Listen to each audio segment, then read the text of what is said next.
That actually worked, didn't it? Yeah. Hey, everyone. Welcome to Fauna Radio. And we got Nico from the Frog Lab. He tests breeds everything in the back there. So, Nico, introduce yourself. Tell me what you do. So, I'm a frog breeder. You can see I got a few tanks set up here. And basically, I just put the frogs in the cages. They do their things. And, I make tadpole babies, raise them up, and then go, then shows. And, but, yeah, actually, I'll probably be showing you guys a few, hopefully, at some point during the show, if you guys are interested. Oh, I'm sure we will be. I'm sure we will be. Frogs are fun. We're streaming on a few different types of pages. I'm actually streaming on a leopard gecko group that I was made admin of. So leopard gecko people on that page, let's see if they're watching. We have 14 people watching from that page.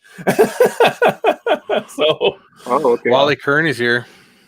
Oh, I got to get on the chat. Oh, Wally, no. all right. I know Wally. Wally. There's How you Wally. doing, buddy?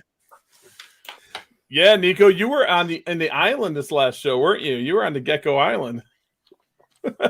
Yeah, I got to hang out with all the gecko people. And, I mean, there's not really too many frog people, so the gecko people have kind of brought me in as one of their own, so that's been kind of nice. He is one of us. But, that reminds me. There's definitely some overlap. Or go ahead. There is some overlap. You held a Enchi, not gosh dang it, I'm having a brain stop. Lychee, a Lychee. You held a Lychee. I seen it on TikTok. Yeah, that didn't go so well. But you did good until it jumped. Right? Yeah, apparently from what everyone on TikTok was saying, that she thought I didn't probably taste too good, or I think I might have just been a little too spicy. So yeah, she licked me, and then after she got a taste, she didn't really want any anymore. She just jumped off, basically just said, "F this, I'm out of here." So they're like, "Yeah, we're done. It's over." Yeah, it did not go well. But the good news is that the gecko was fine. It did a 360 backflip and just landed right on her mom's knee. So it definitely didn't hurt the gecko, which is good. So that's awesome. Especially considering I know those things aren't very cheap, from what I hear. So Lychees aren't cheap. No. Man, oh man. So I know Andrew's got some questions, don't you, Andrew? I'm writing them down as we go. Go for it. Shoot them off. Nico is an expert. Okay. Well, here's just a couple quick questions. We're going to start off basic. Like, what got you into frogs?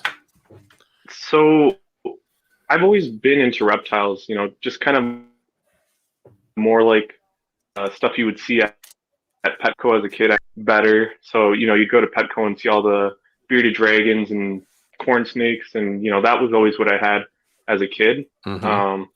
And probably about 5 years ago, I went to Sewerfest and met a guy named John Roberts. He was like the guy, pretty much the only one doing dart frogs for all the, Wisconsin shows. And I stopped at his table, and it really, like, I don't know, something about them just really got me, like, thinking, like, I could really see myself doing this. I ended up getting 2 of them. And then it pretty much just kind of snowballed from there, just, going to the shows, picking up a few here, a few there. Then I started getting on the Facebook groups, and then that's when it gets dangerous, because then you got people all across the country, selling stuff. And now I have probably somewhere like around 200, 300 frogs, maybe, if I had to guess. I honestly don't even know at this point. Now, do you find these Facebook groups like sometimes crazy with people like you're doing that completely wrong, and they completely go crazy on you? Every day. Yeah, I mean, it's impossible to go on Facebook and not see somebody with a different opinion. I mean, I don't really get into it. I don't post very much. I'm actually kind of just do my own thing. But I guess that's probably something you see with every type of hobby. I'm sure it happens with leopard gecko, crested gecko, whatever. Somebody who just comes into the hobby doesn't really know exactly the proper way to do things, because there's so much I wouldn't say misinformation, but there's so many different ways of doing things that, you know, it's hard to know exactly what the proper methods are.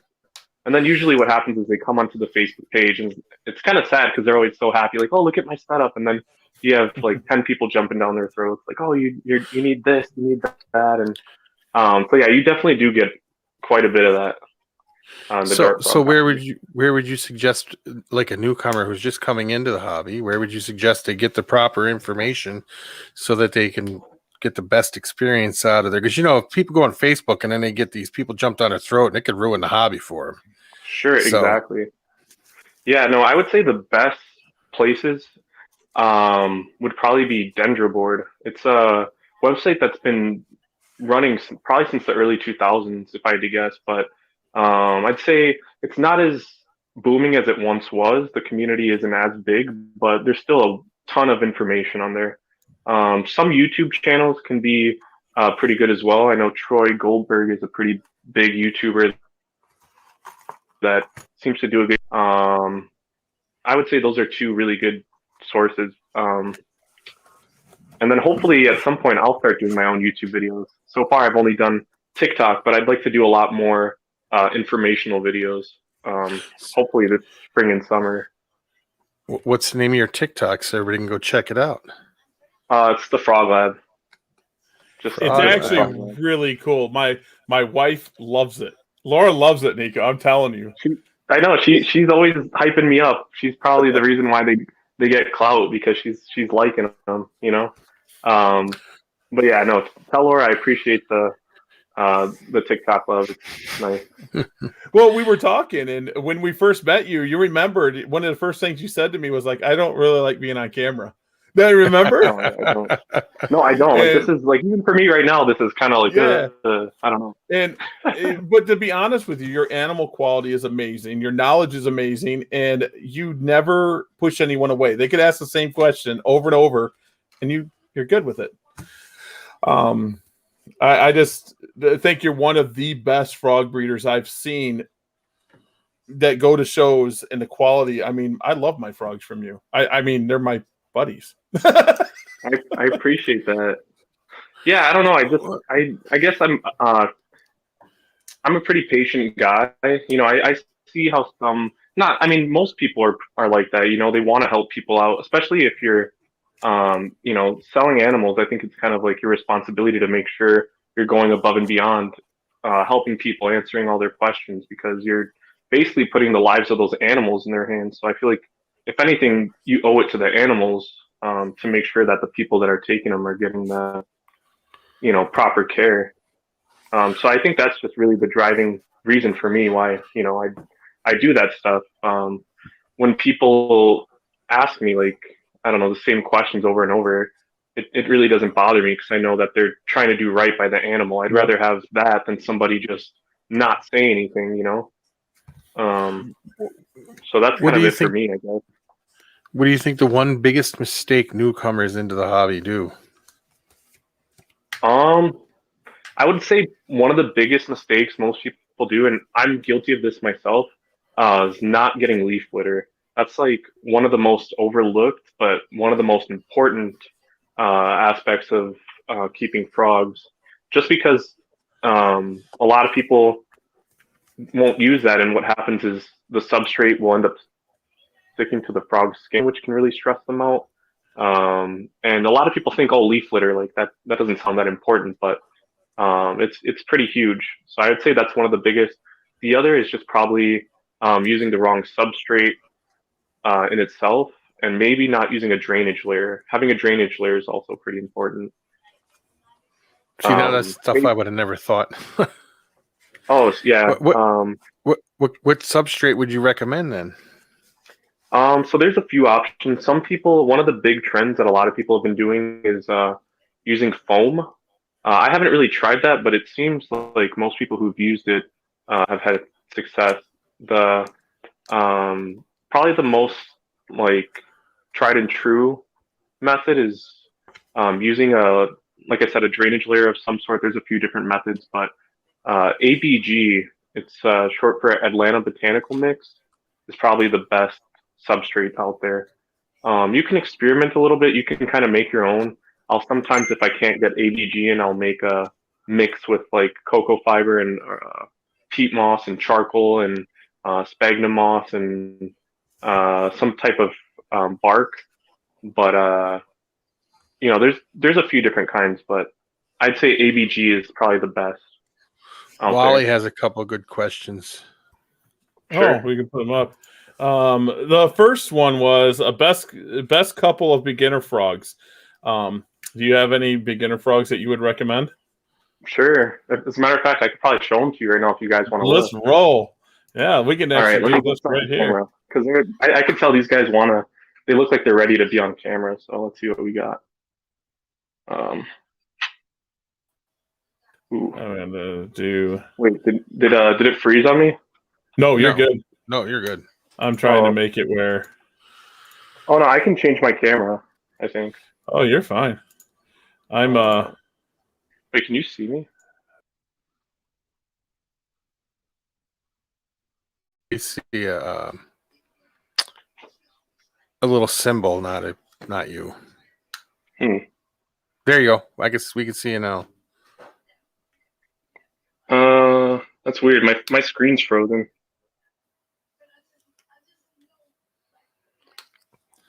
We lost him. He'll come back. Yep. So we had some technical difficulties, but we will be back. Let me go ahead and message him real quick and say, hey, jump back into. Yeah, that's what happens when you do live, though. Anything can happen like that. He's trying. Nico is amazing. I love. He is just. That was a loaded question. There he is. We're back. We are back. I just had to reset the. All right, so let's see here. I'm gonna switch over to this one. Let's see here. I want to mess with my stuff, and we're just go ahead and do this.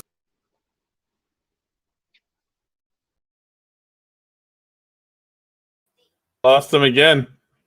We lost him again. That's okay. That's all right. Hey, we're having technical difficulties, guys. It's not a big deal at all. He's really trying to show us the frog cam. I like that, Wally, the frog cam. That's actually what I want to start doing with this show is take you guys into my... There he is. There he is. Boom. Let's do this. There we go. All right. So... here's a really good beginner frog. This is Dendrobates tinctorius, and this is the locality called Patricia. But there's so many different varieties out there. But as you can see, these guys are super. Okay. Oh fuck! All right. He's running away, dude. All right, we're good. All right, I'll just keep this close for now. You can see they're not shy. They do not. They get pretty excited, especially when I come up to the tank. Usually because they know that's when it's time to eat. They're getting their flies. Yeah, they're getting their flies. Like you can see, they're like right up here, ready to go. My giant orange do that. My giant orange, I think, would bite my finger if I let them. Oh, now for that sure. is really cool. Yeah, so I mean, the reason why I think they're such a good frog is because they're obviously pretty bold. They kind of are pretty interactive. They're not super shy usually. The only downside with these is you really can't keep more than a pair together. Females especially will be very aggressive. So I usually recommend doing a 1-to-1. Sometimes you can get away with 2 males and 1 female, but even then it's kind of risky sometimes. So I would say for most people, this would probably be my number 1 or 2 best beginner frog, just because they're super chill, super pretty. There's like I wouldn't say unlimited, but they come in so many different varieties. And super. So that would probably be my first one. Another good variety would be the Terribilis, which you also have, Gary. Yes, them are pretty cool. Them are really cool. Them are stunners. Yeah, for sure. These are the mint localities. So That I was gonna say mine don't look that way. No. You have the oranges, which Yes. I have. Let's see, right over here. Yep. There's mine right there. Mm-hmm. And they don't. So they're not scared of nothing. No, they are super bold. And I really think that's just because they're so poisonous in the wild that they pretty much have no fear because they don't really have very many predators. So I can usually, like come at them and they don't flinch. They don't even care. No, they don't. Wally's asking, what kind of enclosures are those, and what size? So these are actually custom enclosures I made out of tubs. They're not big. Honestly, I probably don't know if I'll continue using this size. Oh, I got some eggs in here. Oh, look at that. Pretty cool. That is so awesome. All right, I'm gonna hold up 1 second. But these are a 32 quart Sterlite gasket container. Okay. And they work. I mean, you can see the frogs look relatively healthy. They're breeding. But I would probably say I actually have a different size over here. That's, I believe, a 54 quart, and I feel like this would be a little bit better for an adult pair or something. And you can see these definitely. They're running away. Yeah, these ones are a little bit more shy, but this is a pretty decent size. They don't look too bad either, considering it's a plastic tub. I think it's an amazing setup. I love it. Wally, to answer your question, no, I have never kept frogs. I don't know all the names of mine. I have Nico probably knows all the names. I have a thumbnail frog that's red with I forget the name of them, but they breed like crazy. Probably the Santa Isabels. Yes, Isabels, and they breed like there's no tomorrow. Mm-hmm. Oh, for sure. But they take care of their babies. Do the other ones, like the giant orange, take care of their babies too? The giant orange. That's a good question. I don't think so. They won't really take care of them so much. I think their kind of deal is they'll lay like about 20 tadpoles at a time, and then just kind of let them fend for themselves, I guess. There are some. Oh, go ahead. Oh, I was gonna say, because the Isabel ones, I can catch them like I don't know if they're pooping in there, what they're doing, but they're feeding the tadpoles, and then they transfer the tadpoles from like little dishes to other dishes.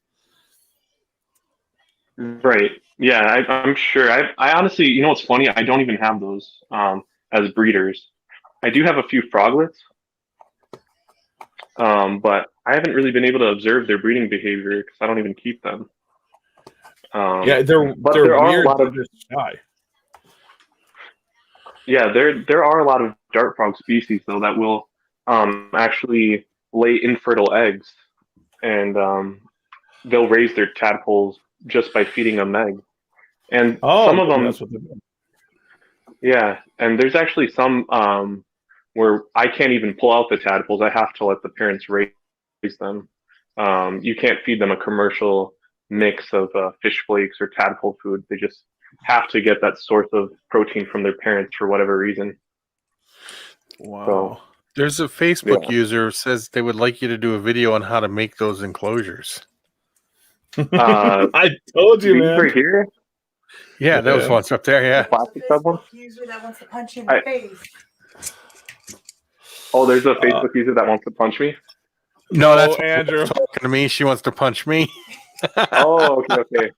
I was going to say, that wasn't. What did I do no, now? it wasn't you. Sorry. Somebody do. They don't know me. Uh-oh. We're in trouble.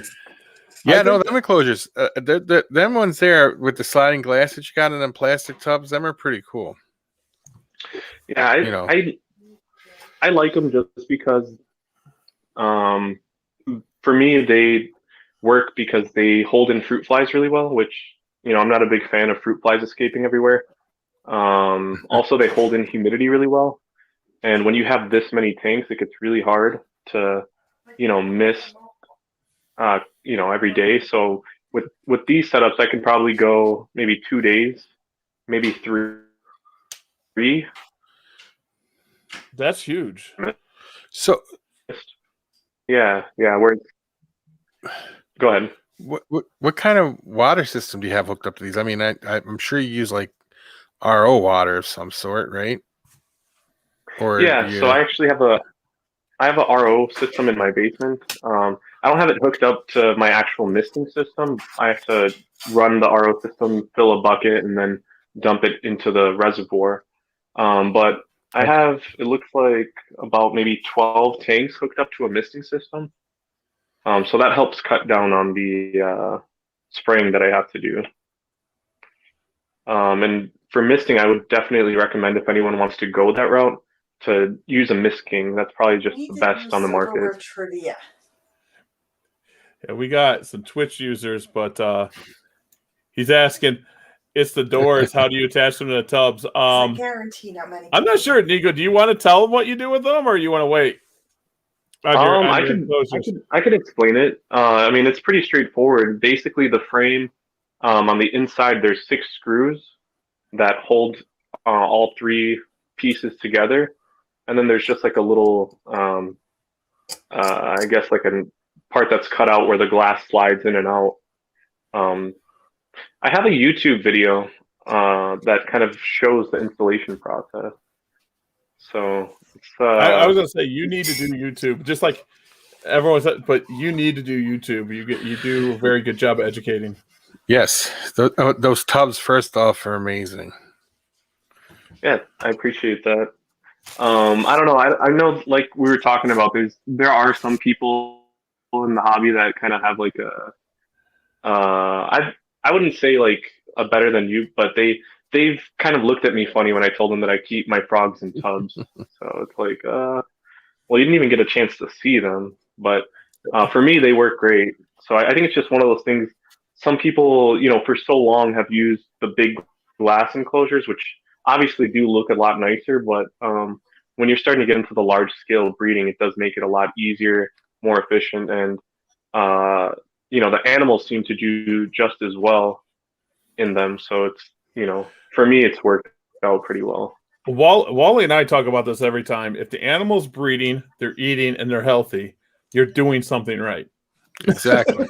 So now, with I didn't mean to cut you off there. Yeah, Gary. no. I'm sorry.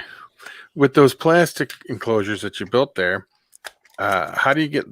Do they need UVB light?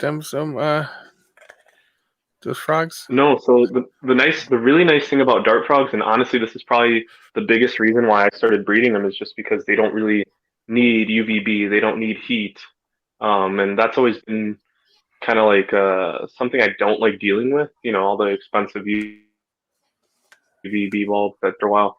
Basically, these guys just need proper temperatures, humidity, food, and then proper supplementation. So the biggest thing for them is just getting calcium with every feeding, and then vitamin A every 3 to 4 weeks or so. And that's really all they need to thrive. Using that system, there's frogs that have gone on to live 15, 20 years. That's insane. Wow. Yeah. So now there are some people that will use UVB, but I've only mostly heard that being used with some of the really high-end dart frogs. There's some species that are like in the upper $800,000 a piece range, and some people will use UVB. And even if you were to use UVB, it probably wouldn't hurt, as long as you still had probably proper, like, decent foliage, and as long as it didn't get too hot, or if it wasn't too strong. It might not hurt, but from what I've heard and seen, it's really not necessary. Which makes sense, because they're on the bottom of the forest floor and not much light gets through, not UVB light anyway. So do you have this in your house, or do you have this in a separate building or in a shed, or what? No, it's my second bedroom. Yeah. So, but I actually am going to be moving. Oh, what was that?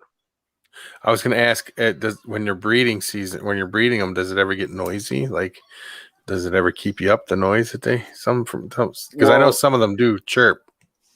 Oh yeah, it can get pretty loud. Even the ones that are known for being super, super loud, it's not that bad. I mean, I can hear them from my bedroom, but it's not obnoxious. Or at least I don't think so. I like it.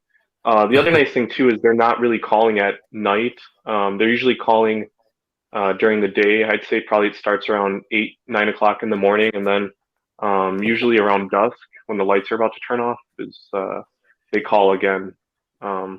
But it's pretty rare that I'll hear them calling at like 11 o'clock at night or midnight. It's almost never happens. You got a question, Gary? They're not Pac-Man frogs. I was gonna say all my frogs do the same thing, but they all got different chirps too. It's like once you get to know it, it's like, oh, this species chirping right now, and that species chirping. So, is for somebody who wanted to get into this, what would be the first steps you would recommend that they do, other than research? Because I know research is the absolute most important thing somebody needs to do, is research on the species that they want to keep. Where would you begin to get into this at? Well, honestly, I would say one of the best places to go is to a local expo, and talk face to face with the breeders.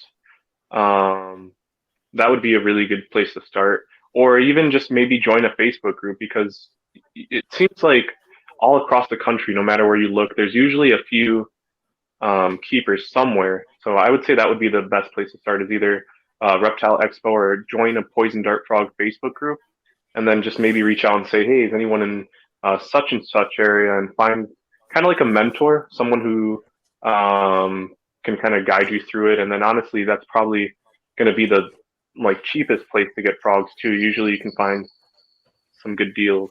So and then you're addicted. That's what Nico did to me. Gave me a really good deal, and then I was like, oh, these frogs are cool.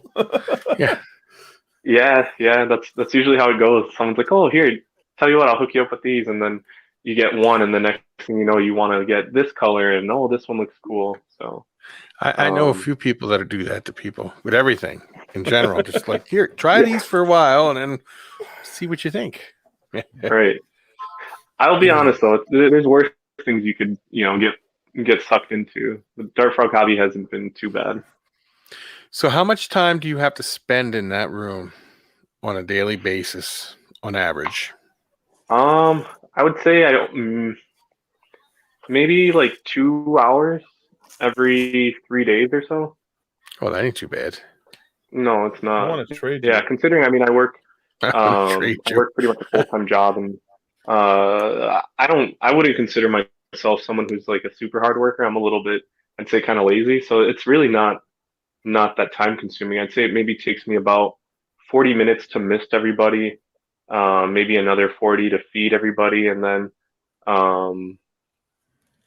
making fruit fly cultures is somewhat time consuming, and then feeding the tadpoles. I'd say probably about 8 to 10 hours a week. But if you're someone who only has maybe 2 setups or something, you could probably get away with like an hour, like a couple hours a week. It's really not that labor intensive. At least I don't think so. What's the biggest problem that you have keeping all these? Is there one thing that really you would love to try to figure out how to get by? Try to figure out how to fix? Honestly, well, that's actually what I was going to kind of talk about. I'm actually going to be moving my whole room to the basement, just because the biggest issue that I can think of being for most people is just keeping the temperatures below 80 degrees. Honestly, even 78, I usually don't like to go much higher than that. The one thing about these frogs is they do not tolerate heat well. Once you start getting into like the 78, 80 degree temperature, it could kind of start to stress them out a little bit. Past that, you can really start seeing them kind of like shut down, and then 85 plus is where it can become fatal. So in the summertime, to keep this room cool with all the LEDs, even though the LEDs run pretty cool, it still does heat up in here. So the biggest thing for me, honestly, the biggest obstacle I have to overcome is just keeping it cool. And usually what that means for me is running the central air all summer, which my energy bill really climbs up in the summer months. So that's why I'm moving them to the basement where I could probably, manage that a lot easier. So what would you consider the optimal temperature to be for that room with all those different species of frog in it? Like, what would you want it to be? Probably like 70. 70 is pretty good. If the room is 70, it's probably like 72, 73 internally in most of these tanks, which is pretty much where you want to be. I'd say the lowest I'd want it to be is probably around 68. I mean, they can tolerate temperatures cooler than that, but ideally 70, 72 is like kind of the sweet spot. Wally, I'm glad you caught that little jab, buddy. So, like, you said you don't know how many frogs you have. How many different species of frogs do you work with there? Yeah, that's a good question. Yeah, I don't know. I'd say probably like 35, maybe. I mean, I think I did count at one time, but I'm constantly getting new stuff in. I actually just picked up a few new ones yesterday. So I don't know. It's not something that I guess focus on. I guess my big thing is just taking care of the animals. But yeah, I honestly haven't taken the time to count in a while. Do you have any species that you really like to work with compared to any of the other ones? Is there like one that's like your top species that you're like, this is the greatest one ever? Yeah, I would say for me, it would probably just have to be the terribilis. I was just telling somebody today that stopped over that if I were to get rid of, my collection and move on from the frog hobby, I'd probably still keep those guys like with me. They're just super, they're pretty, they're always out. They have really fun personalities. That would probably be like my forever frog if I had to pick one. Well, do you have is there like a species that when you got it, you were like all anticipating it, and then it was like, wow, I didn't see this coming, like a shocker to you, like something they do or something that you weren't expecting with them? I mean, I think one thing that shocked me, most people who keep frogs run into this at some point. You almost never see it. I mean, I have, like I said, hundreds of frogs, and I've only seen it happen once or twice, but usually in the early mornings, these guys will eat their skin. I don't know if it's every morning, but supposedly it happens quite often, but they'll shed their skin and then eat it. And when you see it happen, it just looks so weird because they're like in really awkward positions, like hunching their arms. And then you see all this stuff in their mouth. It's just really kind of gross. And if you don't really know any better, you're thinking, oh my God, my frog's dying. So that was I have no clue. Gary's like, I got to set a camera up now. Yes. Right. I had no clue that happened. Right. Yeah. No, I mean, you see that every once in a while. Someone will catch it and go on the Facebook thing and like, oh, somebody help, my frog's dying. But it's just a weird habit that is I never you don't really see. I would have been contacting Nico like, my frogs are dying. What's going on with them? There's a disease. Right. But yeah, no, some of the things that these guys do are pretty cool. I mean, honestly, sometimes I'll, just be opening a tank and then see like a baby pop out of nowhere. That's always kind of a surprise. That's cool. Really. Yeah. I mean, there's not, I should say I don't know because I'm not a reptile breeder. I don't know how often it is that you just open up a cage and see babies, but for me, being not a very dark frog often breeder, that's always pretty cool. Yeah. Other than morning geckos might be the only ones that do that.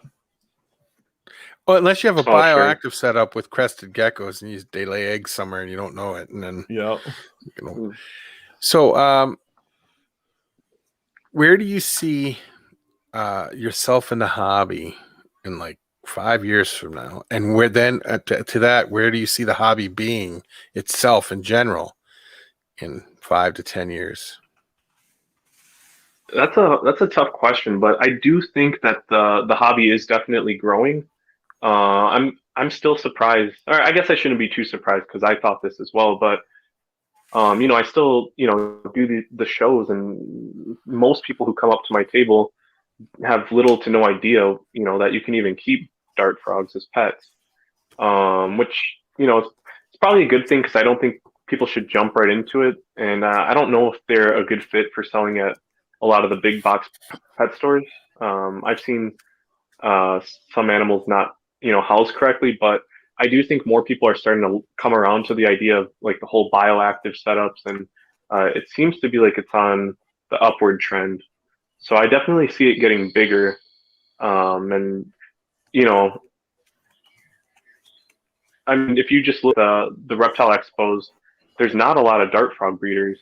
There might be like me and maybe like two other people that have tables compared to a lot of the snake breeders and gecko breeders. So it's still pretty niche. I think it's a very niche pocket of the reptile hobby, and I think it will get bigger. That's my guess. Wally Kern has a question.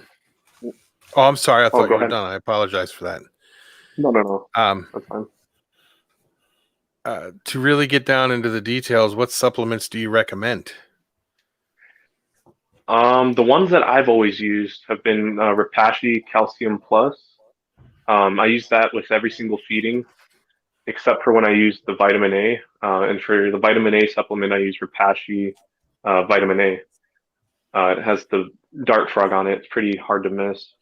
So usually I do the vitamin A once a month for my froglets, and then for my breeders, when they're in a heavy breeding cycle, I'll usually do it every 2 weeks, maybe sometimes every 3. I'll kind of rotate out a little bit.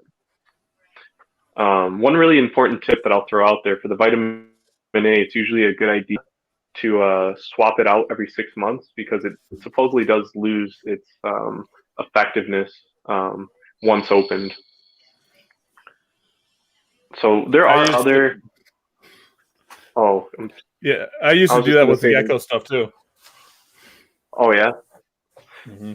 Yeah, I don't know what other animals really need the vitamin A, but there are a few other supplements on the market that I've heard work pretty well. But for me, those have been my two that I've used, and I probably should switch it up and maybe try a few others just to get some different nutrients that I might not have in those. A few other ones that I've heard good things about are Dendrocare, and then I think it's called Ranovite or something like that, or Ranaria maybe. But yeah, there's a few. Do you have like a breakdown of cost? What it would cost to set up just like a pair of frogs? Like, do you have like excluding the cost of the frog itself, like just the enclosure, everything you would need to get started? Yeah, I would say you're probably at a minimum looking at least 150, and that's if you went with something like a 10-gallon with like a glass lid, and then maybe bought from someone at like a reptile expo. I'd say you could probably pick up a decent, grow out 10-gallon for like probably about $100 to $200, somewhere in that range. The nice thing with that though is, I mean, once you get the tank set up and you get the plants and you get everything, the microfauna, the isopods and the springtails, it's kind of self-sustaining. So the initial upfront cost is where you're going to be spending most of the money. Once you have that, it's relatively cheap. At that point, all you really need is to make fruit fly cultures and to buy the supplements and, maybe water if you're buying, RO water or distilled water from the grocery store. It's not very expensive after the initial setup. So people could do that, use distilled water instead of having an RO system? Yeah, that's something I did for probably like the first 2 years. But obviously once I started getting into this many tanks, it would have just took a ridiculous amount. You can also use, treated water, like with a dechlorinator. The only thing with that is sometimes you can still get a lot of calcium deposits on the glass, which, might build up over. So that's why some people recommend using the distilled. Is there any like diseases that you have to really watch out for that could spread from like tank to tank, from enclosure to enclosure, for pretty sure. easy? Yeah, definitely. I mean, I could go on, but there's quite a few different ones, different parasites. That's why it's always a really good idea when you're buying from someone to quarantine for a while, and then if you really want to be thorough, you could even get them, fecal sent in. Um, One of the big viruses out there, or I think it's actually a fungus, is chytrid, which is like doing a lot of damage right now in Central and South America, where a lot of these guys are from. And unfortunately, I wouldn't say a lot, but a decent amount of dart frogs are still being exported. Some people do still export them. So it is possible that it is being introduced into the hobby. So if you are looking to get into dart frogs, I would really try to stay away from anything that's wild caught, because I would say at least 9 times out of 10, they're coming in with parasites. And if you don't have somebody who is treating them, you could be introducing, all kinds of parasites into your collection. So, and even if you do, get your reptiles from a trusted source, it's still a good idea, to quarantine from a little bit before you put them in your, nice big setup that you spent hundreds of dollars on. Wally wanted to know, 3 plants that every dart frog in enclosures. Should each enclosure have 3 different plants in it? I'd say at least 3 plants. There's a few that I like to use. I mean, there's so many different varieties of plants that you can use, and everyone kind of has their favorites. A big one that most people should keep, or at least I do in most of my tanks, is the bromeliads, and that is these big flower-looking ones that you see in the back here. I don't know if you can really make that out. Oh, I can see it. Yeah, those are found all over Central and South America, and they look really nice.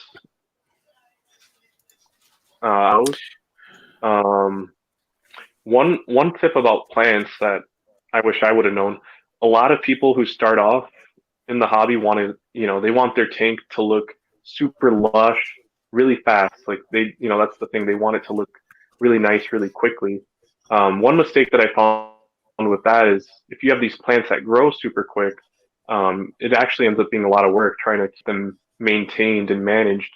And usually what ends up happening, instead of looking like a really nice jungle, it kind of grows into like a big weedy mess, unless you're really taking the time to prune it and manage it. So, I usually recommend people get a few more of the rarer plants that are a little bit more slower growing, because in the long run, they're going to be, it's going to be worth the wait. You know what I mean? You're going to end up with something like this where I maybe only have to trim it every 6 months or so. Wally made a mistake. He wanted to know top 3 plants. Oh, okay. So I'll tell you the top 3 plants. For me, I was going to say I could probably show you guys, but Margravia is probably my favorite species. If you do a quick Google search, they're not cheap. Usually the cheapest one is going to run you like $15, and then they can easily get into the $40 to $70 range for, a 6-inch clipping. Maybe if you're just getting started, I wouldn't recommend that, but once you get comfortable growing the plants, that's probably one of my favorites. Another plant that I really like is called Polinia repens, and I don't know if I'm pronouncing that correctly, but I'll grab a little piece and I'll show you what it looks like. So the reason why I like this one is because it looks pretty cool. It can have a lot of variation. It can look green, or sometimes under certain lighting, it can look even. Let's see. It can look purple, or it has like a really dark maroon color. So it has a lot of variability, and it grows quick. It'll fill in pretty well. but it's not super aggressive. Like the root structure is really shallow, so it's not going to dig into your background and dig into the substrate. And then when it's time to prune it, you're not ripping everything out. So it's really easy to prune. Like I can literally just snap it with my fingers, and that's it. And then the third plant that I'd recommend, I'd probably say begonias. I do like my begonias. One of my favorites is probably the Raja or Raha. I don't know exactly how it's pronounced, but those are probably some of my favorites. Now, is that all you work with is dart frogs, or do you have do you keep any other species of amphibians? Honestly, it sounds bad, but I do not do well with tree frogs. I've tried red-eye tree frogs. I've tried White's tree frogs, and they just it's very different type of setup. It just hasn't gone well for me. And not only that, but they're nocturnal, so for me that it just doesn't really do much for me. The reason why I like the dart frogs is because they're out during the day. So I honestly haven't really gotten into the whole tree frogs. So yeah, mainly just dart frogs. Maybe have you one ever day geckos? Maybe one day geckos. Have you ever thought about Gary said maybe one day he'll get you into geckos? Oh, geckos! Maybe. I mean, maybe we could work out a trade or something. I probably should switch it up a little bit. But remember the heat thing. But I'll let you win. Yeah. I'll take a pair of frogs from you. Well, you know where to find me. I'll be at Sewerfest. That's right. So, have you ever thought of any kind of newts or salamanders or anything like that? I did almost bite on, I don't know if they were salamanders or newts, but they were all black with these little yellow dots all over them. They're some kind of aquatic newt or something. And I did almost think about it, but I don't know if it's just if I don't want to have to worry about water changes really, but it just hasn't gotten to that point yet. I mean, I feel like there's so many other dart frog species that I still want to work with that I haven't even gotten to that point yet. There's still just so many other stuff. Eventually, I would probably like to get more into the higher end dart frogs. Those ones that I was talking about that can get into the $400 to $600 range. You wouldn't think frogs would ever go for that much, but it's just amazing. Now, when it comes to breeding, is there any special things you have to do to get your frogs to breed, or do you have is there different things that you have to do for different species? And in a room like that where you got so many different species, is it tough to organize it so you can do it all if they all have different requirements? Yeah, the nice thing is, for the most part, they really all kind of have the same requirements. They all do well in that 70-degree temperature. Usually, if you want to get them breeding, you want to make sure that you're supplementing well, and then also feeding, enough. It does seem like if you're not feeding enough, they won't really produce. So you kind of have to power feed a little bit more to kind of get them going. And there definitely does seem to be seasons, or at least cycles, where they'll kind of go off of breeding for a while and then come back on. But no, for the most part, it's really not that hard. As long as you keep them well fed and supplemented, they'll kind of just do their thing. For certain species, like the Ranitomaya, which are the thumbnail frogs, usually I'll put some film canisters in their enclosures, and what they'll do is they'll just lay eggs and then carry the tadpoles to the water source. For the bigger frogs, like the Tinctorius and the Terribilis, I'll usually put a petri dish in there, and then I'll put a little hut over it, and they usually just lay eggs right in there. And then what I do is I take those petri dishes and just incubate the eggs, and then when they hatch, I'll put them in a cup of water. So it's not a difficult thing to get these guys breeding. Now, from tadpole the breeding age, how long does that usually take on average? So I'm sure difference. Sure. It can vary quite a bit. Most tadpoles usually take anywhere from 4 to 6 months, depending on how you raise them. I'd say 4 months is a little bit more on the average side. Once they come out of water, I'd say it could probably take about 8 months for some species to about a year and a half. And then for the terribilis, it can take almost 3 to 4 years before they reach sexual maturity where they can start breeding. So Wow. it does vary quite a bit between the species. Now you said you're moving your room to a new room. Is that going to give you more room to expand? Yeah, it is. So I'm pretty much gonna have like half of the basement all for frogs.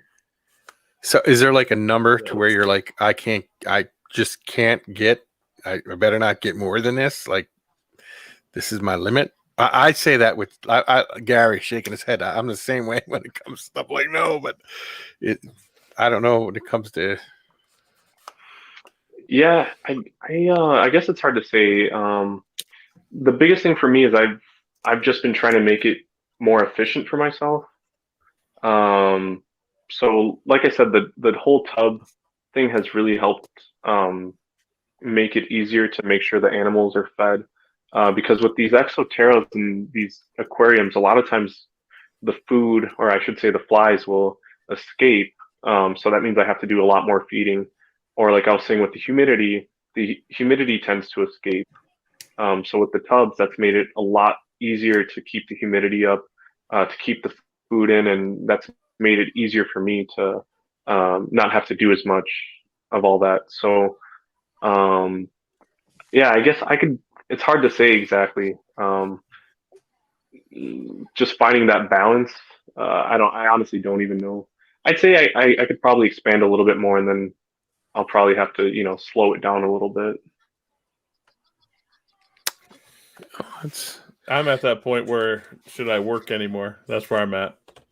Do you ever would you ever like to get to that point to where you could just use this as a full-time job?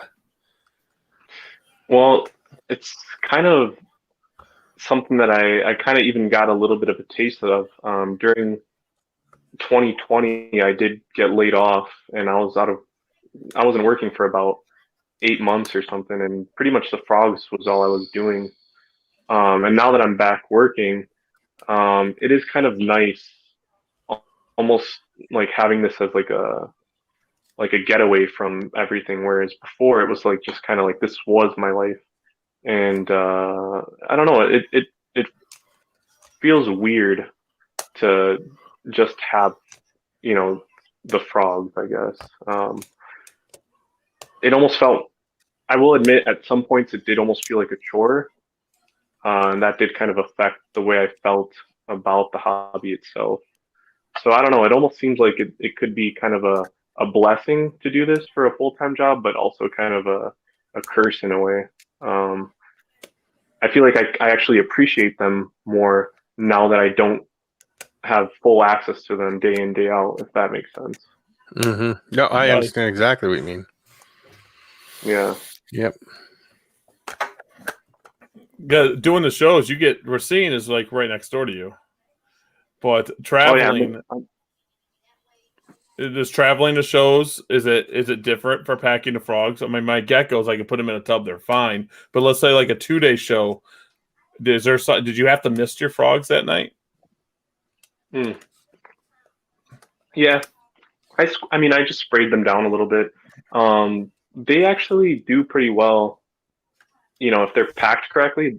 I mean, obviously you would never want this to happen, but I know you've experienced issues with like FedEx where, they'll lose a package, and you don't know where the animal is. I've heard stories of people who have had packages go, 5 days or longer.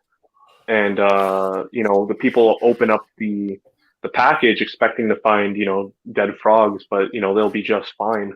As long as they stay within that 70-degree temperature range and they have enough humidity, usually they'll do all right. I've even heard posts on on Facebook of people having a tank that they thought was empty for, a few weeks, and then they go in there to maybe tear it out and find frogs that are still, just fine. So, when I was doing those 2-day shows, like at the Janesville, the frogs all seem to do pretty well. Knock on wood, I haven't had any fatalities, taking frogs to shows and then bringing them back. I'm sure it does stress them out a little bit, but they are not as sensitive as most people would imagine. Because that's my biggest worry is setting them up, and taking them. Because I told you I have them, Isabels. I have tons of them. They just kind of have a big family in there. But I was thinking about bringing some to the Sewerfest show just to put on the table and get rid of like 10 or so of them. I think you definitely need to do that, because I can't do it all by myself. Because like I said, there's so many people that come through the shows and don't have any idea about the dart. I think it definitely would be a good thing to have you kind of educate the public a little more. Yeah, because I want to do some, because my alligator lizards can't be heated at all. They're like at 65 to 68 degrees. But I can raise them up into the low 70s, and that would be perfect for dart frogs, and I can bring them down to this room. And I can, behind this green screen is an empty wall. I can just fill the whole wall. So yeah. I'm hoping that my alligator lizard's digging, so hopefully she's going to give me some live babies here soon. That would be cool. Oh yeah, that'd be nice.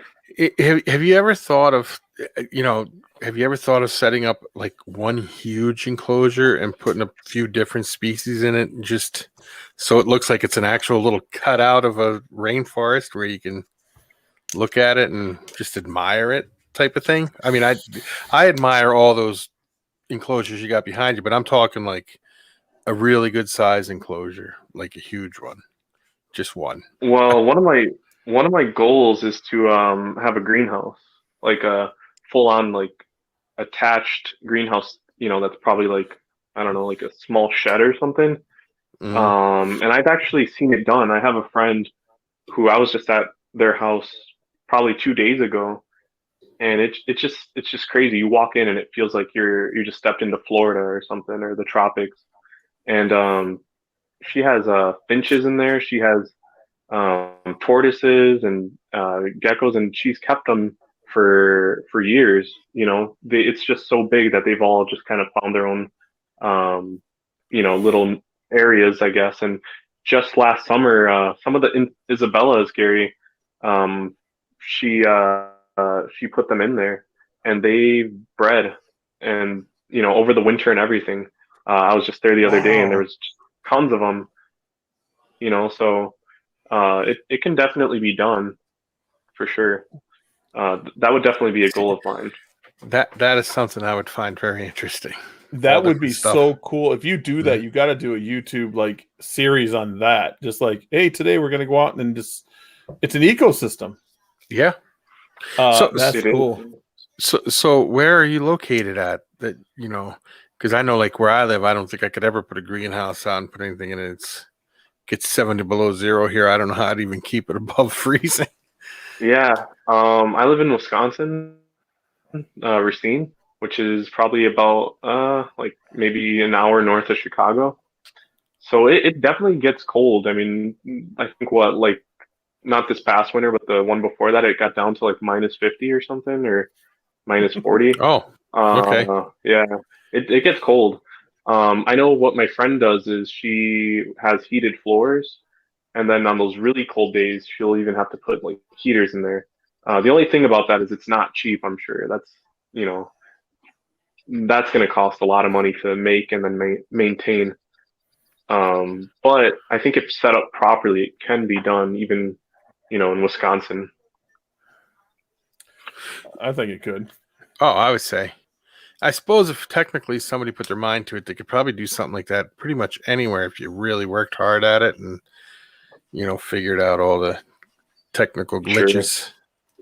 Right, and I'm pretty sure the glass is insulated as well too. So I know they didn't cheap out when they build it. If you're going to do it in a place where it gets cold, you're going to have to spend the money to get it built right.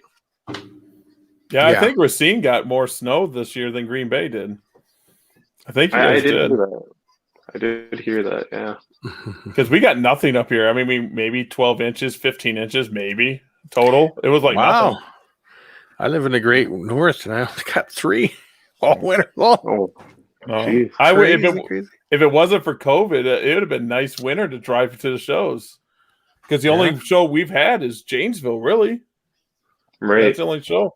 And now Sewerfest is back. I can't wait for Sewerfest. I can't wait.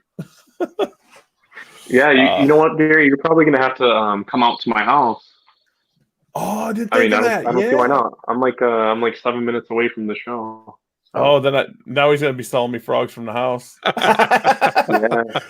I'm not joking. He got me started.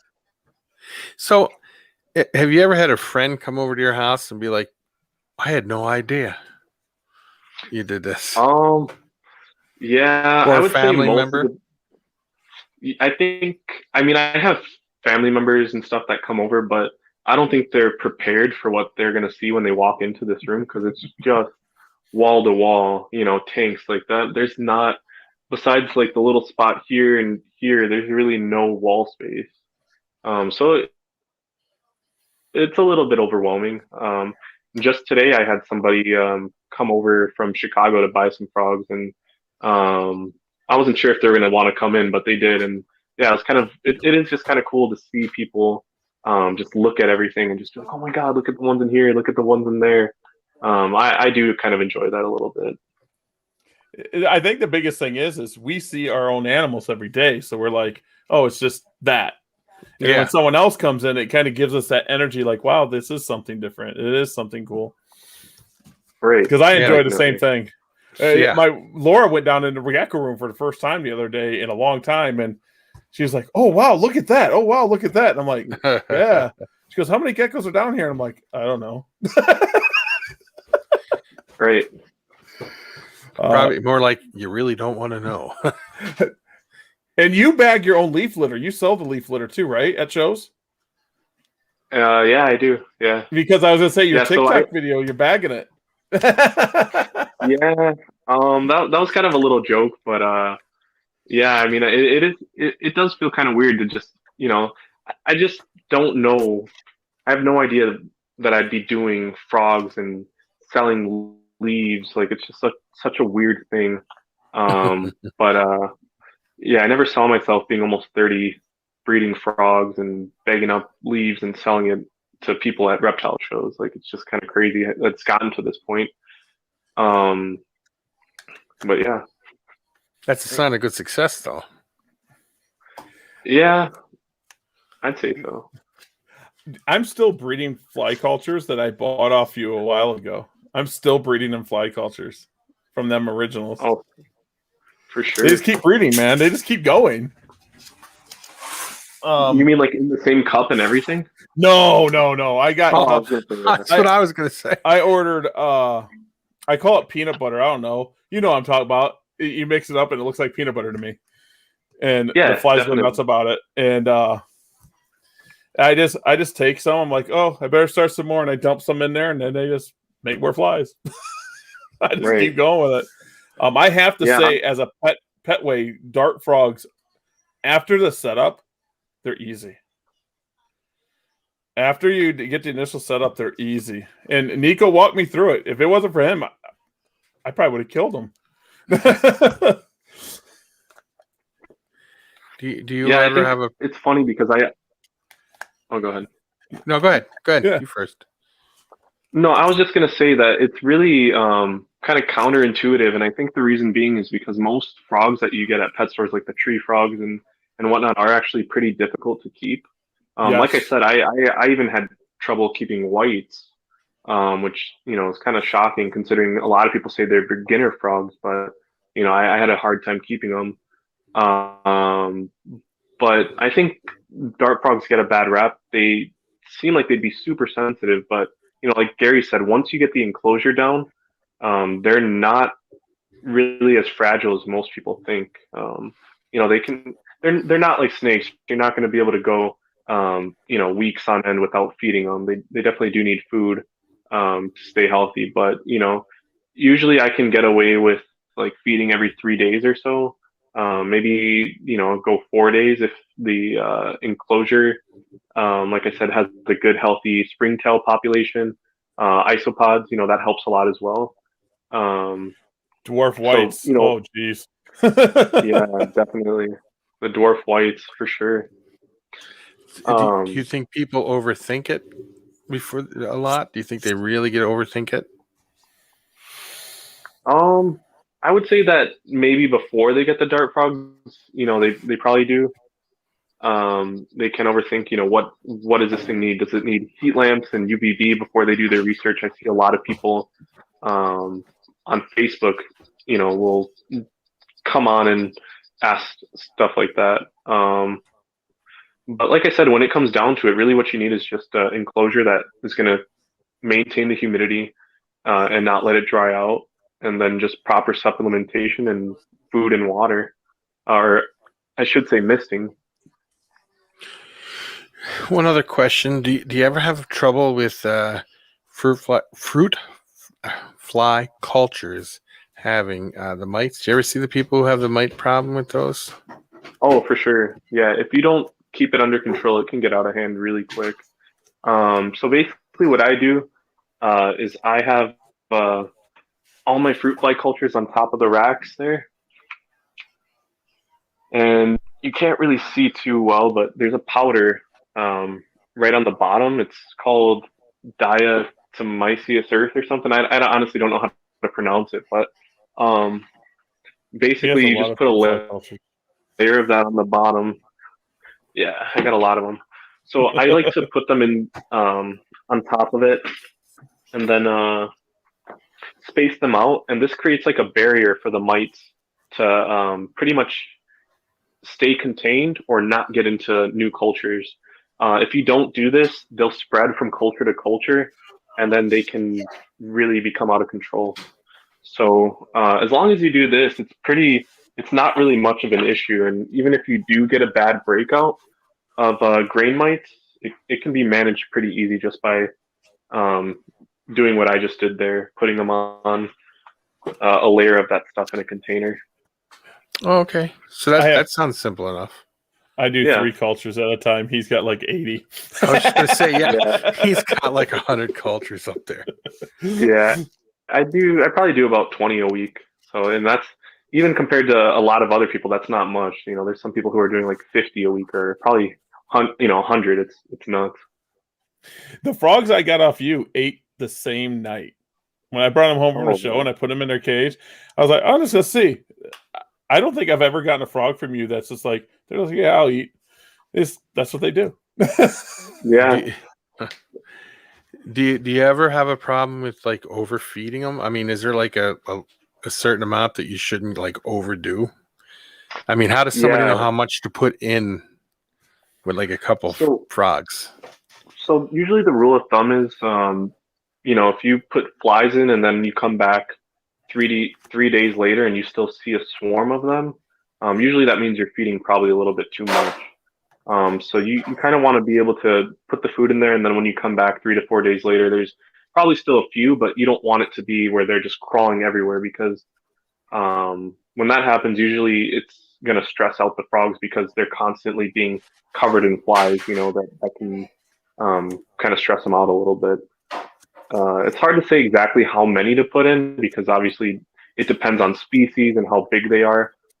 But one trick that I usually recommend for people is putting in a little bit of banana in each enclosure. And even if you do kind of overfeed, they usually congregate to that food source. And if you do overfeed, at least if you do overfeed, they're not gonna just crawl over everything. Because I've noticed my pairs, when I feed, sometimes there is extra in there 3 days later. Now, the ones that have like 10 frogs, I think there might be 20 frogs in the Isabella cage because they're communal. Right. I can't feed them enough. They'll just keep eating. They just keep going. For sure. But my pairs, I'm like, oh, you guys look hungry. And I'm like, oh, wait. And I'll go in there. I'm like, oh, you guys still got flies in there. So I'm putting banana in there. That's a good tip. So yeah, I learned that all the time. The stuff people don't think of. Sure. Yeah, and that also can help with the microfauna as well. The isopods and the springtails will, they'll love it. So it definitely doesn't hurt. Now, with all your enclosures, they're all bioactive, right? Yep. Yep. Okay. Yeah, I mean, isopods help. It's just so easy to do. It just makes it a lot easier on myself. It's better for the frogs. Yeah, it's not hard either. It's really straightforward. Once you do it a few times, it's really easy. At least I think so. Yeah, I've noticed that I don't like my dairy cows. They don't do well in the frog cages. I don't know if it's too wet, but the dwarf whites, oh geez, they do great. Yeah, go ahead. Yeah, and then the springtails do great. But my dairy cows, I got to start selling them. Wally yells at me too. You want some dairy cows, Nico? I'll give them to you. I'll literally bring them and give them to you. Hook it up. Yeah, we can trade dairy cows for frogs. There you go. But you're gonna produce. How many frogs do you produce a year? Oof, that's a tough one. I don't know. I wouldn't say it's an insane amount. Maybe like 100 or something.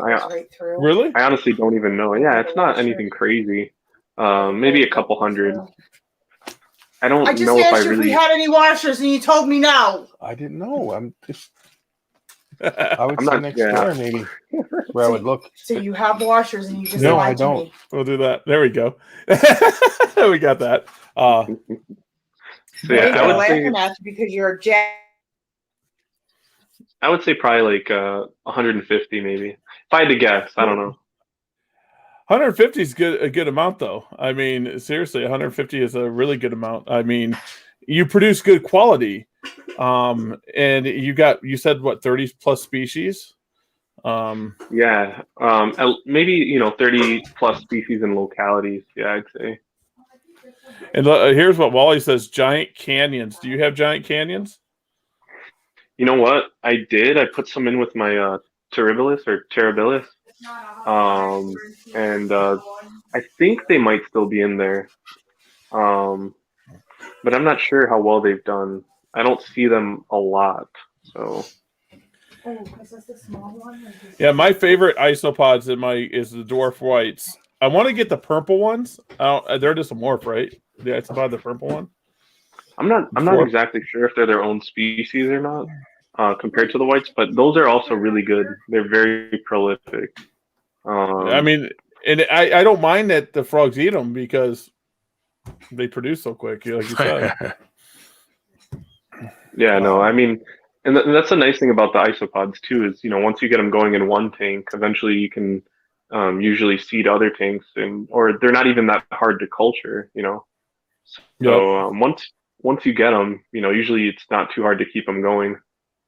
But I will admit, I'm not that great at isopods. Like that's not my my domain. I know some people like you can get your dairy cows to just explode, and mine I feel like they're just kind of chugging along, like just barely, just maintaining, I guess. So I don't know. Maybe I'll have to come visit you and see. You can come visit me anytime. The big thing that made my dairy cows explode, and I got to buy more off of Wally because I forgot the last show, is his like isopod chow. They go. It's like crack to them. I mean, you could just put a little, and they will come out from under things to eat this stuff. And I put it in there, and then ventilation. Wally helped me out, and I didn't have enough ventilation on it. I put ventilation on there, and it's just like I opened it up 2 weeks later. I'm like, where all these things come from? Jesus. Wally said if you started digging them up, you would find hundreds of thousands of them. Oh, wow. Yep. And dwarf purples are a different species. Wally is the isopod king, in my opinion. I was gonna say, I didn't know for sure, but I knew I was hoping he'd chime in and get that settled.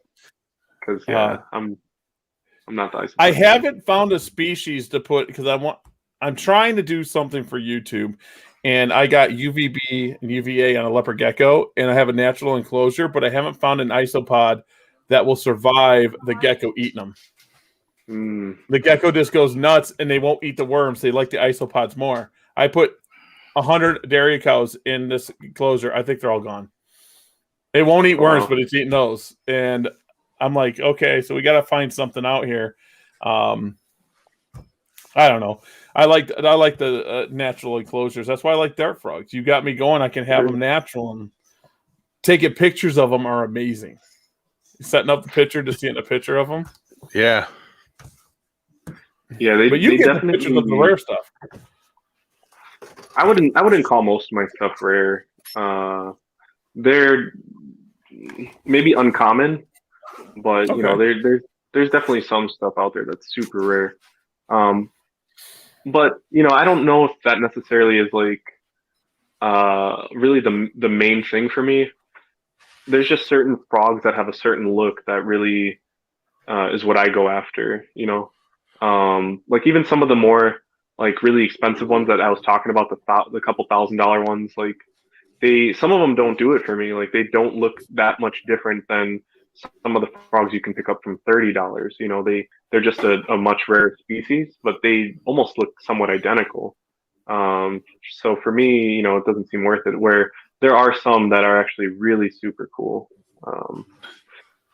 But have you thought about importing those rare species? Have you thought about trying to import those? I don't know if I'd import them, but the nice thing is there are people that are actually breeding them in the States already. You know, they're somewhat established. You know, but the thing about those species is usually they can't lay, you know, they can't produce more than maybe like 5 to 6 froglets a year. I don't think. Oh, wow. Yeah, because I might be wrong on that. Maybe they can produce more, but I know they don't produce nearly as many as some of the species like the Terribilis, where you can, you know, get 20 tadpoles in a single clutch. That brings up a good point that you bring up. It's not like dart frogs aren't like breeding Pac-Man frogs. Pac-Man frogs produce thousands, you know, and you don't get that with dart frogs. When you walk in, no way, and you got the cabinet there, it's good. So when you're breeding the dart frogs, you're just getting like, you know, 10 on average. Would you say? Yeah, I'd say on average for like the Tinctorius species, you're probably getting 6 to 8 tadpoles a clutch. Now, like I said, you can get them breeding where they're laying every couple weeks, and then you could still get a lot. I know some people who will get like 60 or so out of one breeding pair, but I don't really get that type of production because I probably don't feed enough, where I'm pumping them full of food. But you know, you could still get a decent amount of production, but yeah, definitely not anywhere like, you know, some of the White's tree frogs where they're laying, you know, hundreds at a time. Yeah. Or like axolotls where I think they're laying 1,000. You know. Exactly. I got a question for you. Wally's hit big one for you. What is the opinion in the hobby about crossing locations or crossing morphs? If I'm saying it correctly, like localities and subspecies. Yeah, no. Dude, I can't. Yeah, you'll get blacklisted like that if you were to mix like in this area. Yeah, that is a big no. So just like in leopard geckos, I don't like morphs being mixed, but subspecies doesn't bother me. But in your frogs, subspecies you don't mix them. Right, you do not mix subspecies. You don't mix species. You don't mix localities. That's like a huge no. And the reason why is because some of the localities are found in like small pockets of the rainforest, and you know they might only be found in that one area. So the thinking behind that is people want to preserve that specific locality. They don't want you to start mixing different localities just because, you know, who knows if they'll you know, be there one day, especially with all the deforestation going on. And the other point to that too is it just doesn't seem necessary. There's so many different localities and varieties within a you know, a species that it almost doesn't really make sense to have to mix and make more. There's just so many to choose from already. Now, you can kind of do morphs. So for instance, like the Azurius, those are the you know, the blue ones with the black spots. They're there are certain locality. So you can have some morphs that have no spots whatsoever. They're just like straight blue, or sometimes you might even get oddballs. So that's a little bit more accepted. You can still kind of do morphs within a locality, but when you start mixing localities, that's where you're kind of, playing with fire, I guess. So, I mean, and now the morphs and the dart frogs, are they recessive? Are they line bred? Is that a line bred thing? I would say, yeah, I'm not a genetics guy, but I would say, yeah, that tends to be more of a line breeding thing.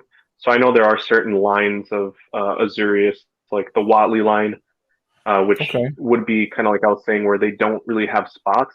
They just kind of have like a blue, all blue back.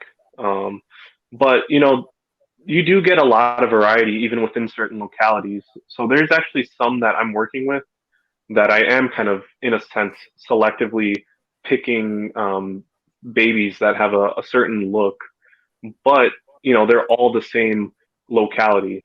You know what I mean? Okay. So I'm not mixing different worms, but so I think in a sense you can still kind of play around a little bit with that, but as long as you're not mixing species or localities, you might be able to kind of get away with it, if that makes sense. Yeah, it totally makes sense. Totally. So, like, you could have your own line of a species and an own look. You can go after your look, and it'd be the Frog Lab look. That's what you're saying. And now some people still do look down upon that, but you might just get a few people who are just like, oh, I don't like that. Versus like, whereas if you were to mix a locality, like they're gonna jump down your throat. You know what I mean? Wow, it's gonna be bad. Just like gray banded king snakes. They're the same way. Gray banded king snakes, if you cross a street, you can't mix those two. Like an actual go crazy. That like Wally said, it's best to keep it straight then. See? And see everybody that's watching this and say I'm crazy about leopard geckos. I'm not crazy as frog people. No playing, I play. Probably not. No. Like I'm not kidding. Like it's like a blacklisted thing. You will get shunned, if someone finds out that you're mixing, which, and honestly, yeah, from what I've seen I mean, I have seen frogs that are mixed or hybrids or cross localities, and they have their own certain look, but it just doesn't. It's nothing, super crazy, and maybe you could argue you could get something crazier, but I don't know. It just, like I said, it seems like there's already so many out there that it just doesn't really. It's not necessary, I guess. In the wild, is there any species that cross over like territories and they kind of hybridize naturally? Yeah, hybridization. That's it. Their own in the wild. I feel like maybe with Pamilio, which is a species of frog, maybe there is some overlap within localities. I can't say for sure. It is possible. I mean, some of the localities are very close to each other. You might have, only a few miles separating one locality from another, and that particular locality will have a certain look, whereas one a few miles away might have another look. And yeah, there might be some overlap. So I guess to answer your question, yeah, it does happen. But usually the way it works in the dart frog hobby is if something was imported from, say, like a particular locality, they try to keep that locality together. Even if, like I said, they were close together, it's not something most people would recommend doing. Same thing with boas, but boas got mixed up. I used to say the same thing about locality of boas. Like BCI has your Nicaraguans, your Sonorans, your regular Colombians, your Central Americans, but they're all different. They are different. You could tell the difference, and but people mix them all together now, and it's like, But I like your point that if that rainforest got wiped out where that specific locality is at, we might be the only ones that have them. The captivity. Mm-hmm. Sure. So, yeah, I don't know if they would ever. Go ahead. I want to hear what Wally says. No, he wanted to know if he could see more frogs. All right, yeah. Let me get some frogs going because yeah, Ribbit. I think they'll speak for themselves. All right. Let's do this. It's time.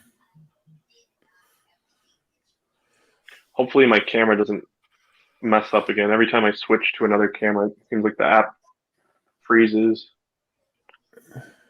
Are we frozen? No, you're moving.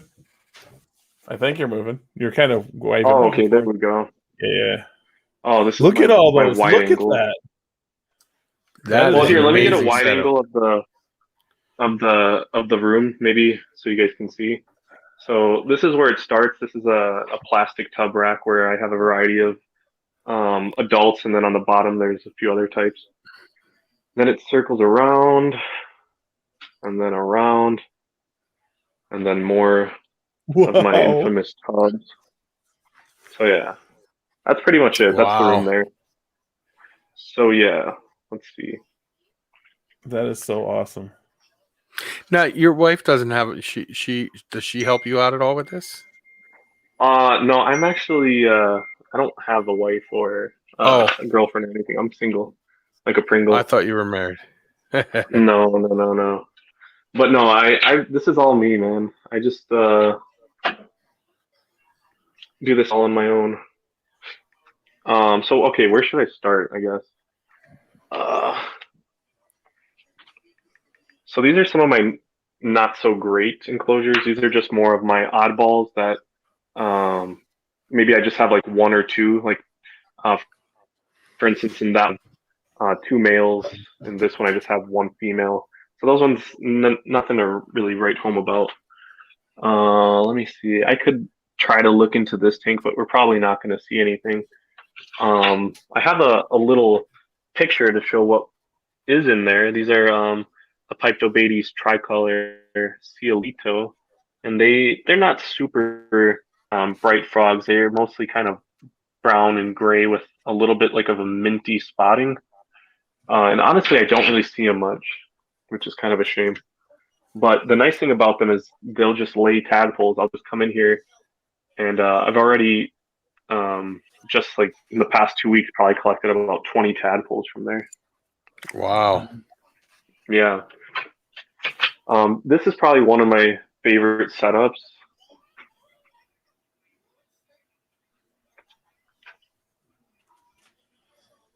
That's amazing. Yeah, it looks a lot better in person, but let me see. I wonder if I flip it, will it readjust? So I don't know if you guys are really plant people, but some of these plants, one aspect of the dart frog hobby I didn't think I'd like so much is plants. So this was the species I was talking about, Macravia, which can, get into the $30, $40 range pretty quickly. So it's a pretty rare plant. The growth that you see here is probably taken about 4 months or so. Oh wow! Just to get that little bit. This plant right here is a pretty rare plant. It's Philodendron verrucosum, which can go for anywhere from $50 to $100 for a single couple leaf clipping. So pretty rare. And there's maybe money we can in plants. see the frogs that are... There is money in plants. There's a lot of money in the plants, actually. Oh, there's a frog. There he is. Yeah. So this is Dendrobates tinctorius motecho. And you can see they kind of got the yellow and black going on. Pretty cool. Mm-hmm. So yeah, pretty nice little setup, I think.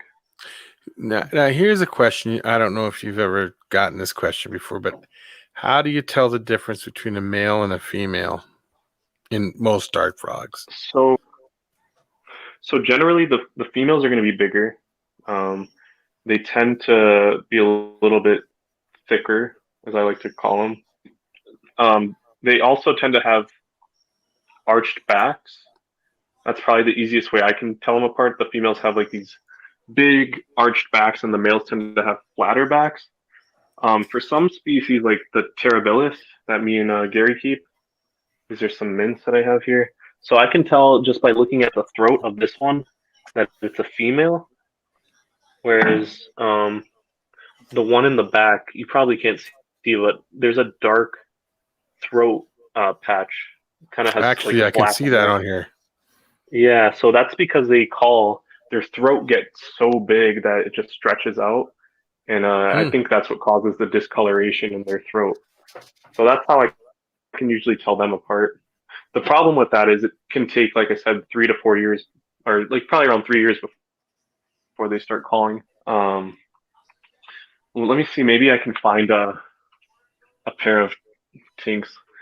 So yeah, like these, you can see the female is just a little bit bigger than the male. She's just a little bit, thicker.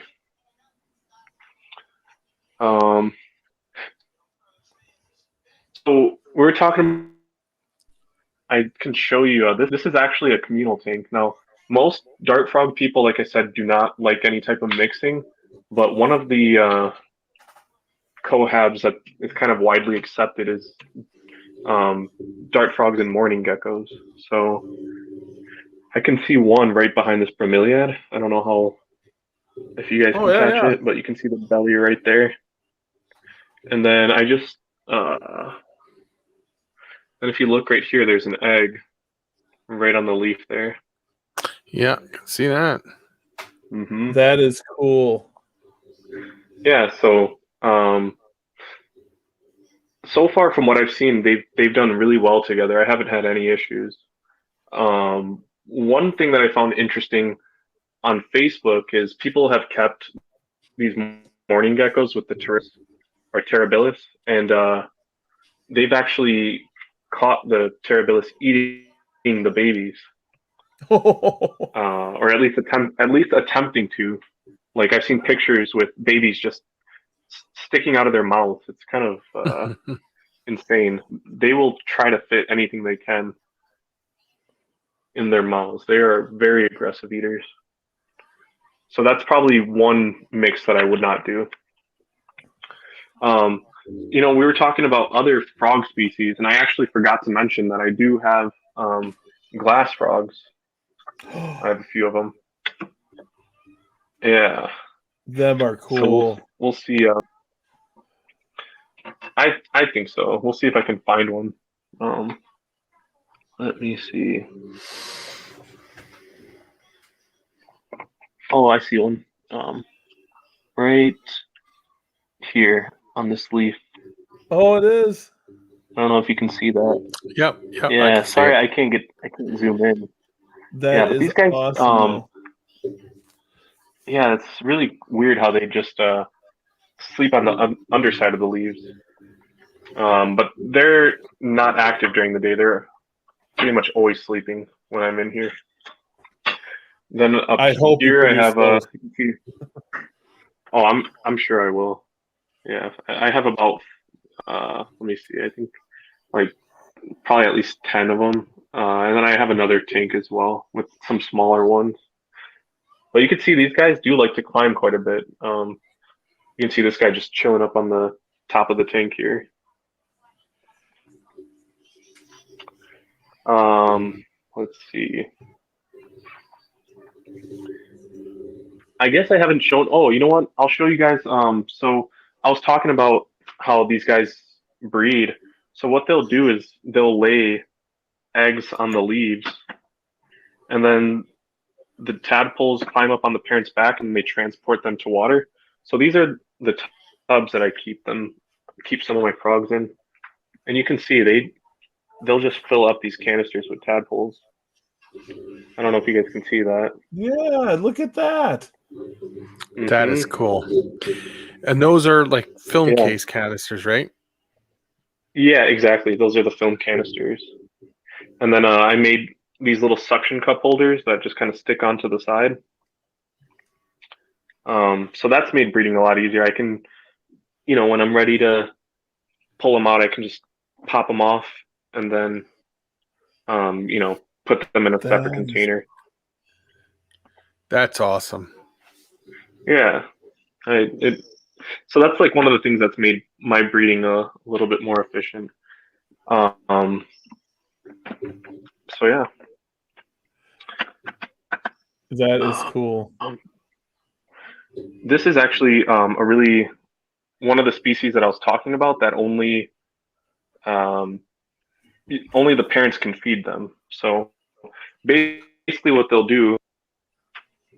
Let's see if I can pull this out.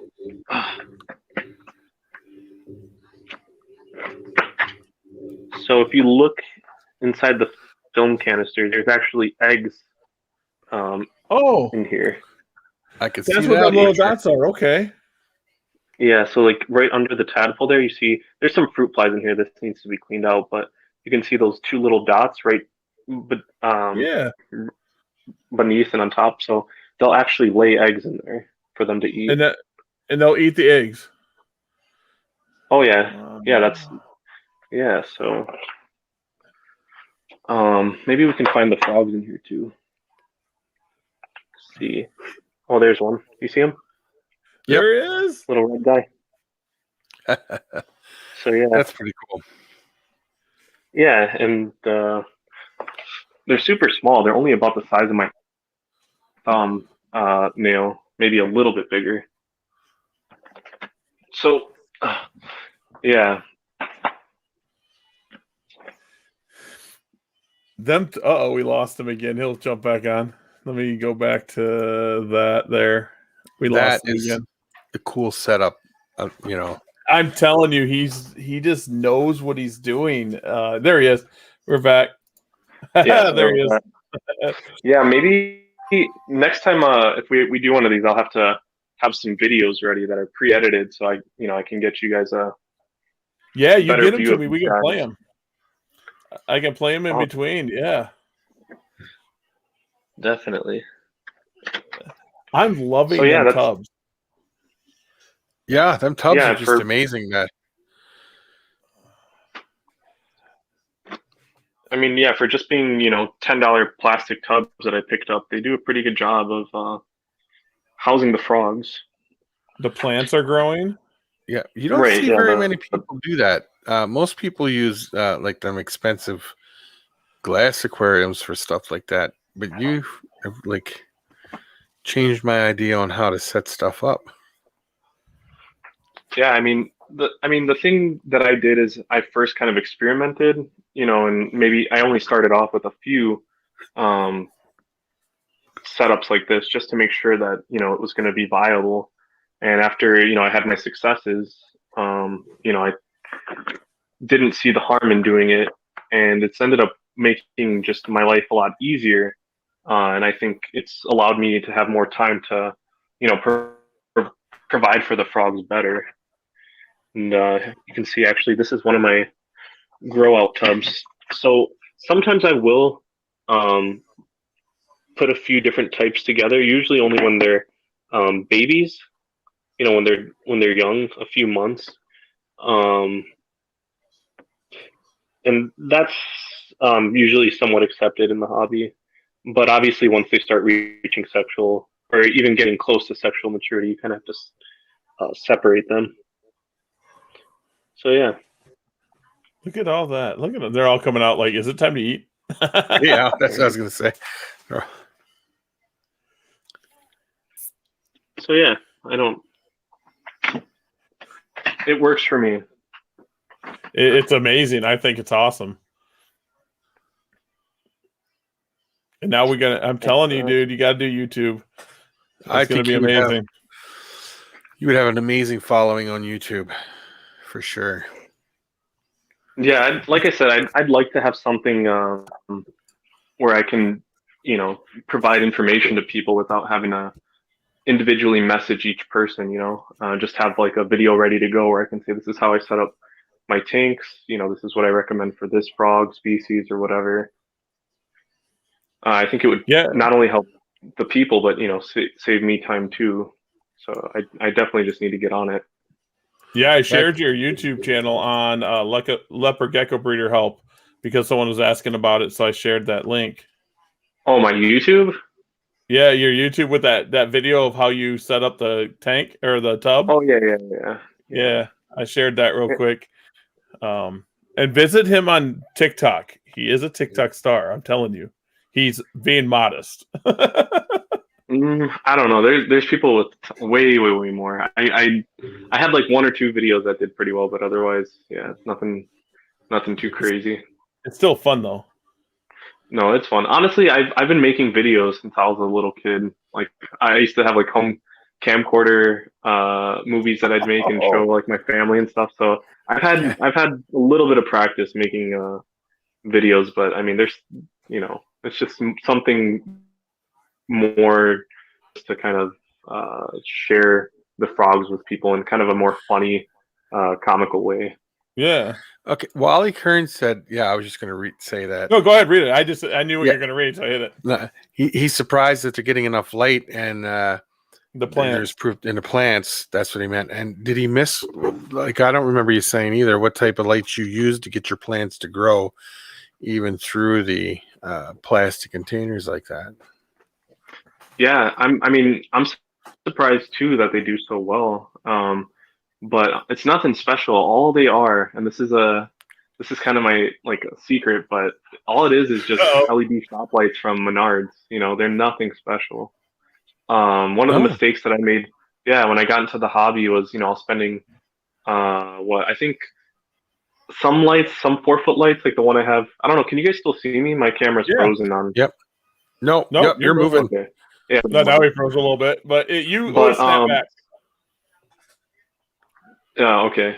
So that light right there is. Uh-oh. He jinxed himself. Yeah. I know. Talking about lights, though, I know that the tarantula people, you can go on YouTube, on Amazon, and buy grow lights that are strips, and you can roll them out and tape them up. Yep. They're pretty cool. Here you go. He might be reloading. God damn. There you go. There you are. All right. So yeah, that was like $115 light that I bought off of eBay, but all the rest of the lights, like the ones on this setup, are just, I think they were like $15 at Menards. Wow. So that's a game changer. Yeah, that's kind of been like my little secret. You don't have to go out and spend 100 or even some of the lights are like $50. That can add up when you're doing rack systems like this. These are just simple LED shop lights, But like, and you're probably. Go ahead. No, go ahead. I was just gonna say you're probably gonna get a little bit better production if you were trying to go, grow fast. But like I said, when you have this many tanks, it can actually become kind of a chore when your plants start overgrowing the tank. It makes it kind of hard for the dart frogs to find food as easily. So it definitely doesn't bother me that, the plants aren't growing as quickly as if I were using some of those $100 really expensive LED lights. Well, like I was just telling Gary while you were off there for a second, that on Amazon they sell rolls. A lot of tarantula keepers do this when they have their plants in their tanks. They sell rolls of strip lighting, like your little LED strip lights, but they're grow lights, and they're only like $20 for like 50 feet, and you put it up and run what you need. Oh wow. Yeah, no, that would definitely that might be the next game changer. I might have to look into that. Yep. Yeah, the really nice thing about these LED lights too, the shop ones, is they're interlinkable, so you don't have those big AC adapter bricks taking up all kinds of space. These just kind of plug right into each other. So that's really nice as well. That's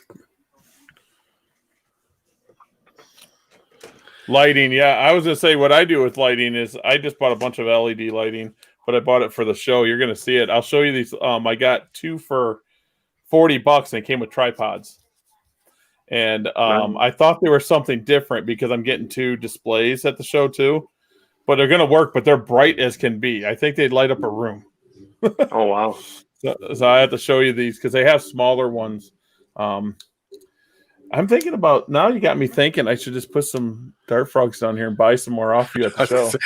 Gary's looking around like, oh, I could put these over here and this over there. I mean, they don't take up that much space, you know. Not even if you're already making the cultures, might as well. Yeah, I got food. I just have to set up a tank or two, and I have them. Because one of my tanks I moved, and then I took away a 20-gallon away from some animals, and I put them into 30 gallons. And they're like, "Whoa, this is a lot of room." Because I wanted to have my alligator lizards have more ground space. So my 30 gallons are taller, and they climb. My blue ones climb all the way to the top. They just sit there. How many of those do you have, Gary? Just 2. I think I got them off you, didn't I? Yeah, the blue and black ones. Yeah. And you think you might have a proven pair? I don't know. I don't hear them call or the giant orange call yet. My Isabella's call all the time. Sure. Those are the ones that usually call. Yeah, the Isabellas usually can reach sexual maturity at maybe 7 months, maybe 7 to 8 months. I think I could be wrong on that, but I know it does not take as long for them to reach maturity. So maybe the Azarius, you might have another 3 months or something before they're ready to get going. And then, like I said, those Terribilis can take 2 to 3 years.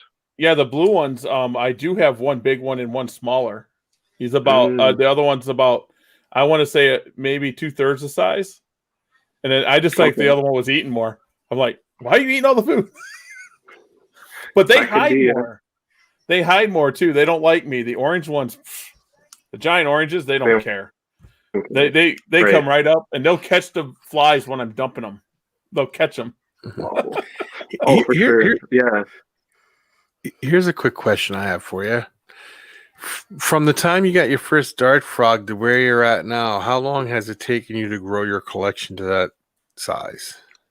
That's a good question. I'd say it's been about 5 years, maybe. I think in 2016 is when I got really started in dart frogs. Now, when I started, I got introduced into the hobby by a guy named John Roberts, and he eventually did get out of the hobby and ended up buying a lot of his collection. So a lot of the Terribilis actually came from him. So he kind of helped me get started. He set me up with a bunch of breeding pairs, a bunch of breeding groups. So that really kind of jump-started me into the hobby, especially, being able to vend at shows. I don't think if it weren't for him, I'd be where I'm at now, going to shows and selling froglets. I think it would have took me a little bit longer to get to that point,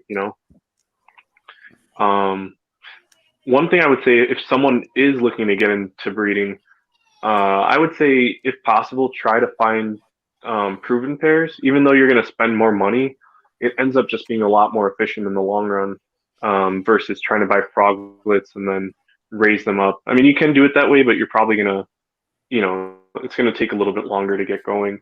One other thing I'll say too, I would try to avoid buying tadpoles. That seems to be kind of a growing trend that I see. And even though you can get tadpoles for relatively cheap, you can pick up tadpoles for $20 or so. Usually the time and the effort that it takes in raising them is just really not worth it. You're better off paying and buying the froglets. And on top of that, they're a little bit trickier to raise.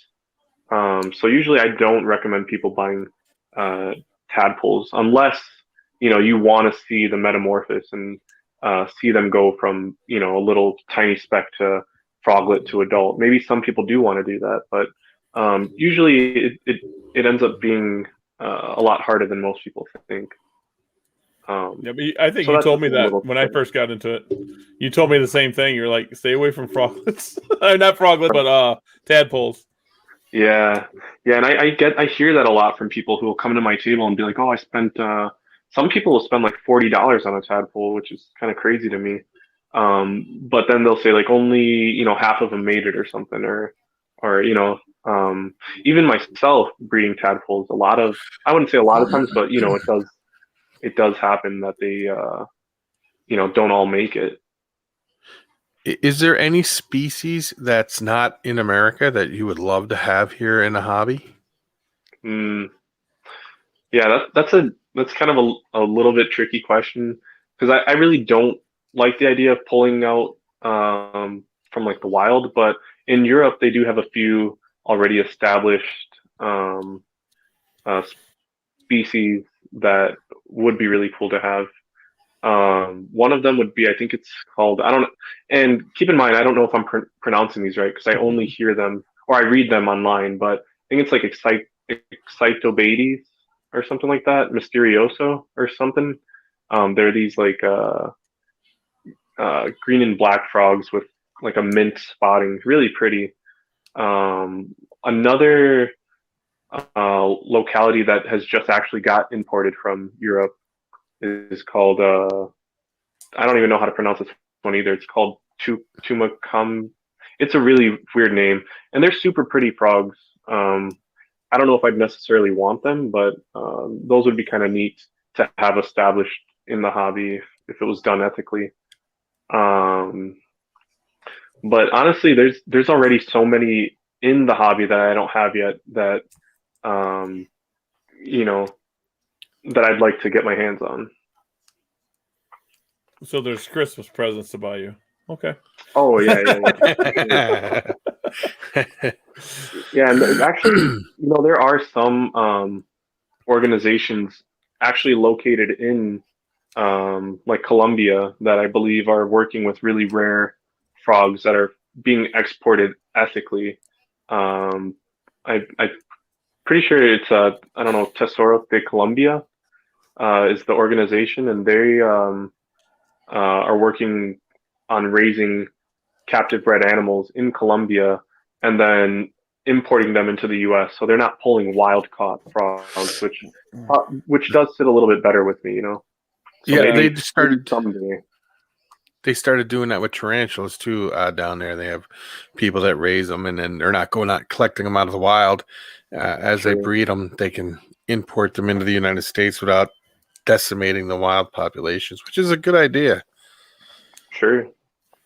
Yeah. It's just there's already so many obstacles against dart frogs in the wild right now with the deforestation and then the chytrid fungus that it just doesn't sit right with me to pull more out from the wild than necessary, especially if it's not being done ethically.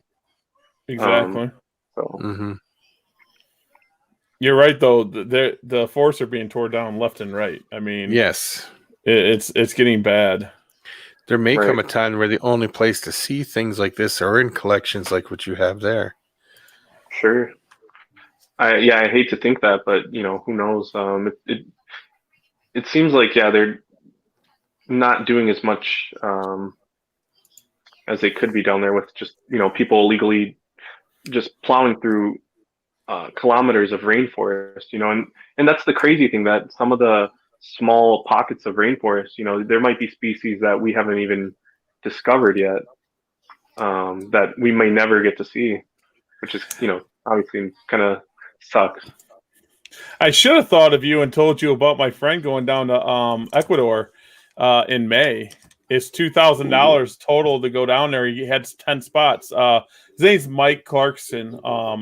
He does film for Net Neo and Animal. He does a lot of film for people.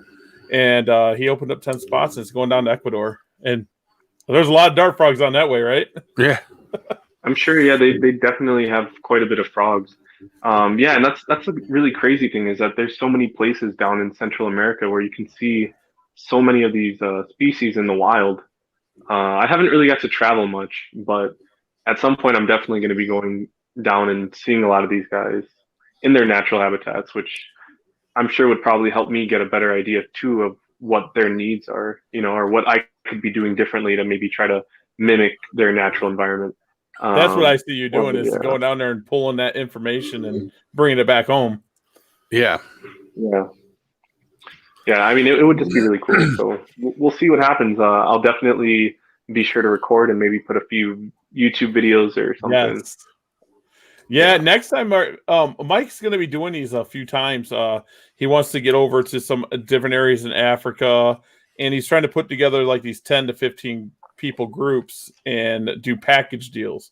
And when he said Ecuador, I'm like, oh, that would be so awesome to go all the venomous snakes. That's what I thought. But the 2K is not really an issue. It's just the timing of it for me. Sure. But that would be so awesome. Yeah, it just maybe we both could go on Ecuador and just take film and pictures and oh my Lord, I'm down. that'd be awesome. I'm down. That'd be awesome. Maybe I'll have Laura watch the frogs for me. Yeah. Oh, she would go nuts. Are there any books that you would recommend for people to read? Oh, that's a tough one. Honestly, I'm not a book reader, but I know there are there's definitely a lot of literature out there. Most of the information that I ended up getting has come from Dendroboard. Like I said, that's a really good wealth of information because so many people have contributed to it. You know, people that have actually gone and studied these frogs in their natural environment. There's so much information up there. I'd say that'd be a good place to start, but yeah, I don't have too many recommendations for books, unfortunately. But I've seen a few documentaries. There's a few good documentaries out there. I don't know them by name, but National Geographic has done tons of videos on, you know, a lot of the species you saw. So yeah, that'd be a good place to start, I'd say. Yeah, National Geographic is on Disney Plus, so yeah, Disney Plus, you can see all National Geographic stuff. Yep. Nice. Yeah. That's where I go for wildlife. That's my dream, and I keep telling people is I breed on a large scale. Everyone knows that. And I'm sitting there like, I just want to do an educational center and then travel the earth and like take pictures. That's all I want to do. I don't even know if I want to breed anymore. You know? Right. Yeah, and honestly, the cool thing is too is how many you know, animals do we have near us? I mean, not a ton, but you know, that'd probably even be a good place to start too. I mean, I'd like to go out and maybe learn a little bit more about frogs in Wisconsin or, you know, Illinois or surrounding areas. That's honestly something I never really, you know, I hear that a lot. People got into the reptile hobby by picking up tadpoles or picking up frogs, but I actually never liked frogs as a kid. I didn't really care for them. Really? And now look at you. Yeah, I know. Look at me now. So, you're a member of the Madison Herp Society, right? Am I a member? I'm not. I don't think I'm a member. I think I'm a part of the. I'm a part of the Facebook group. You know, I get to look at all the cool stuff everyone's doing, but I have not had the chance to join because yet. we get you joined in there. There's a lot of people that go herping and can show you like the spots to see all this stuff. Eric Roscoe. Oh, geez, that guy herps every weekend. I think. He knows all the spots. A really good guy. And then of course Ryan and but yeah, we need to get you to be a member of there and just, you know, have you go out herping. The Facebook user said that in Fort Wayne, Indiana, there's a rainforest dome. It has wildlife in it and stuff. So, Oh, for sure. You know what? That actually makes me think. If anyone who's in like the southeastern Wisconsin area, if you go to the Mitchell Park domes, you know, if you're a plant person or you just maybe want to go somewhere that feels a little bit tropical, especially in the winter, they actually do have dart frogs in there, from what I've heard. That's kind of cool. Yeah, I don't know if you guys have heard of that spot. But, no, I haven't. Now I'm going to be looking it up and going. Yeah, but that's good to know too. You know, botanical gardens and stuff like that is pretty cool. I do hear that they a lot of times have frogs in those, you know, big setups and whatnot. That's what I'm talking about. But is there any more questions? I mean, hey, Nico, we went 2 hours. I was just going to say that to him. He said he couldn't do it for 2 hours, but here you go. Look at this. Yeah, I struggled a little bit, but, you know, I think I got most of the bases covered. Hopefully next time I'll be a little bit more prepared. Hey, you're perfect, man. I'm telling you. Anything wrong. I thought it was great. I think you're a good part of the hobby. I think that your knowledge is there. You're friendly. You're inviting. You got me to take in frogs. If you talk to Mike Novi, you literally could tell him, I got Gary Orner to keep frogs alive, and he likes it. He'll be like, it's a different guy. Because I would look at him like, I don't want frogs. Nope, it ain't happening. And now you got me on frogs. If I'm down at Tinley this year, I'll definitely bring it up. Hopefully he'll be there too. Yeah, he'll be in Tinley. He told me he posted that he is going to be at the June one at the new area, the new place. Yep, he'll be there. He just did a big live too about frogs and breeding frogs and stuff, and he has stuff that I'm like, what in the world is that?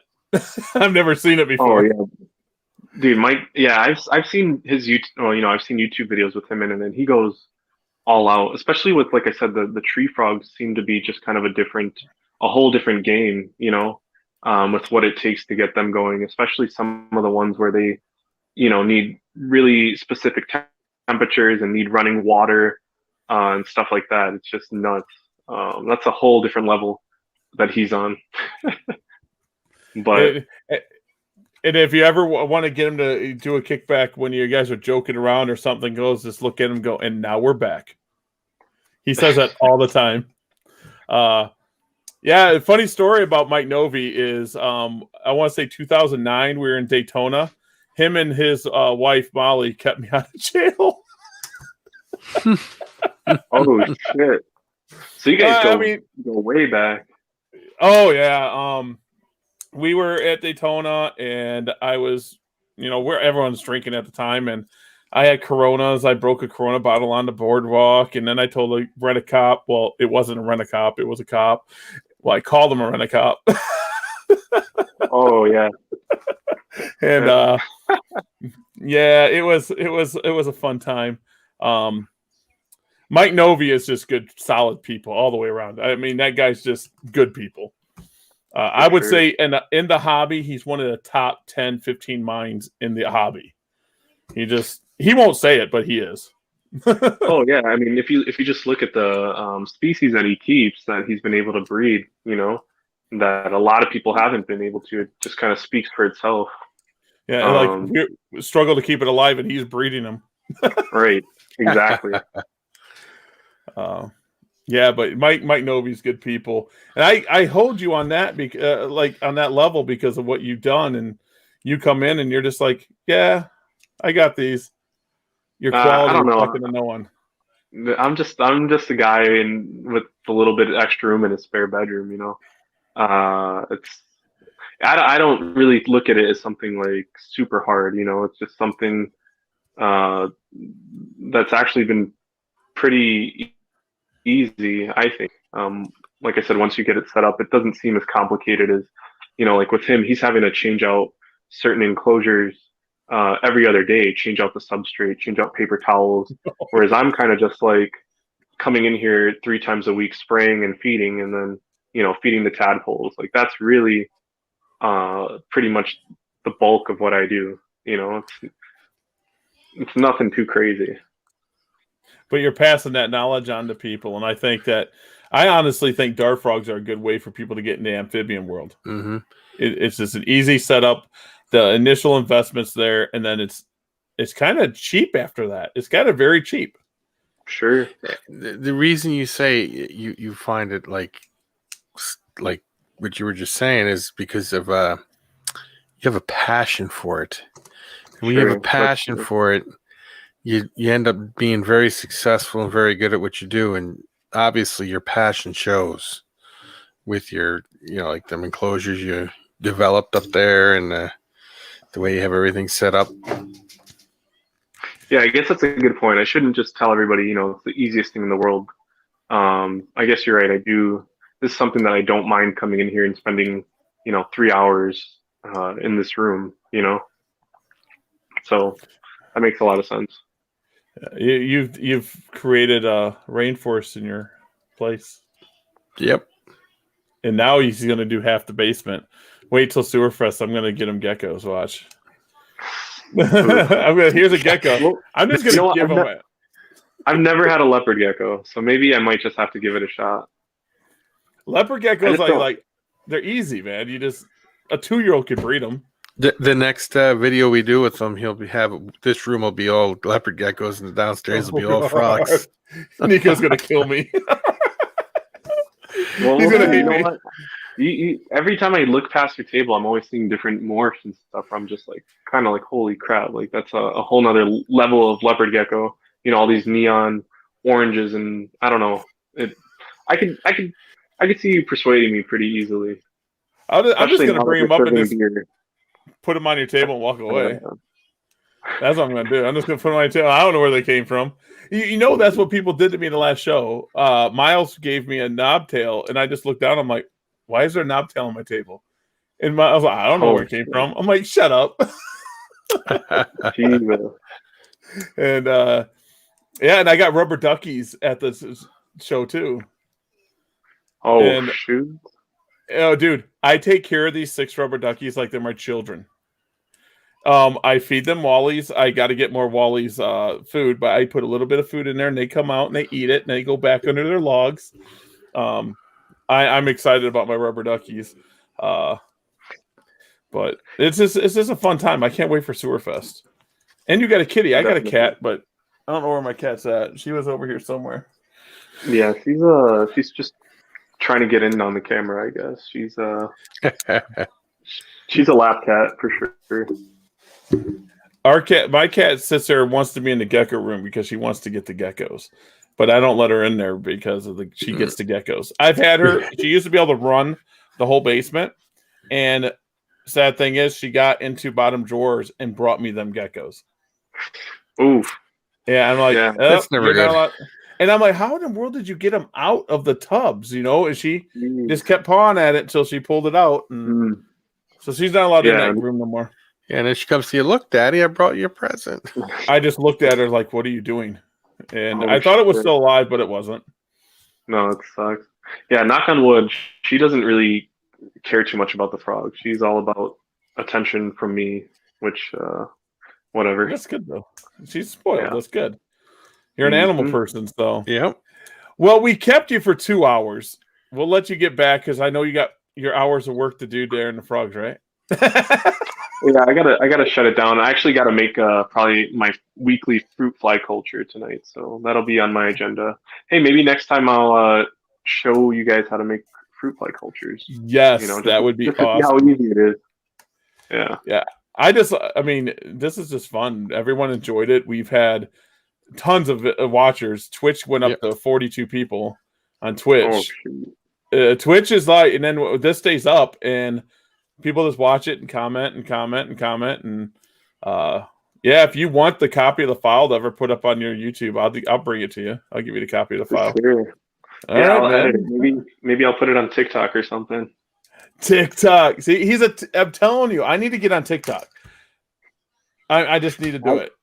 It gets a bad rap. It gets a bad rap of being nothing but, 15-year-olds, dancing or whatever. But there is actually a lot more going on. It's kind of grown on me a little bit.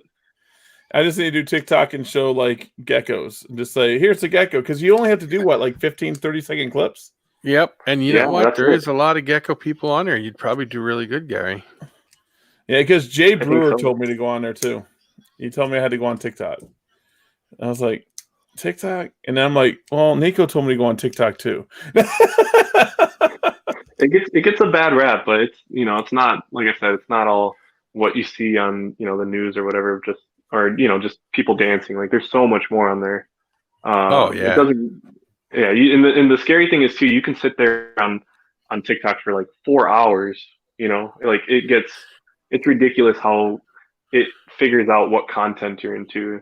I don't know. Did you ever see that commercial where the guy goes, you check TikTok for 15-second video and 4 hours later you're still watching TikTok? Yeah. That's true. Actually, you know what? Maybe don't get TikTok. If you have a social media problem, probably not get to add another one into the mix. Oh man, my problem is I need a quicker way because I take video and then I don't edit it. And Wally yells at me all the time about this, and then I don't put it up on YouTube. Lives are easier. I can sit down here, show geckos. I'm like, oh, I don't have to edit nothing. I can just walk away. Right. It's just the editing part because I wish I used to spend 4 or 5 hours a week in my room. I spend like 30, 35 hours. Oh wow. I mean, I pulled I hatched 19 today. I think that was how many I hatched out. I think that's what you said. Yeah, 19, and I pulled about 80 eggs this morning. And then I'll do it again tomorrow. I'll probably pull around probably 30 to 40 eggs, and then tomorrow we got around another 40 due to hatch. I don't think I'm going to have a 100 hatch day again or 100 egg day again for a while because I just put the new 40 females together. So it'll be a while, about 2 weeks, 3 weeks. I'll start popping them out. Dang, you got a full plate. See, maybe you should just switch to dart frogs, Gary. You'd have a lot more time to do editing and traveling. I tell me about it. It's just like I have to breed year round. Everyone's like, "Why do you do this and do this?" I'm like, if I hatched everything at one time, I'd have thousands of geckos at one time. I don't want that. Yeah, no.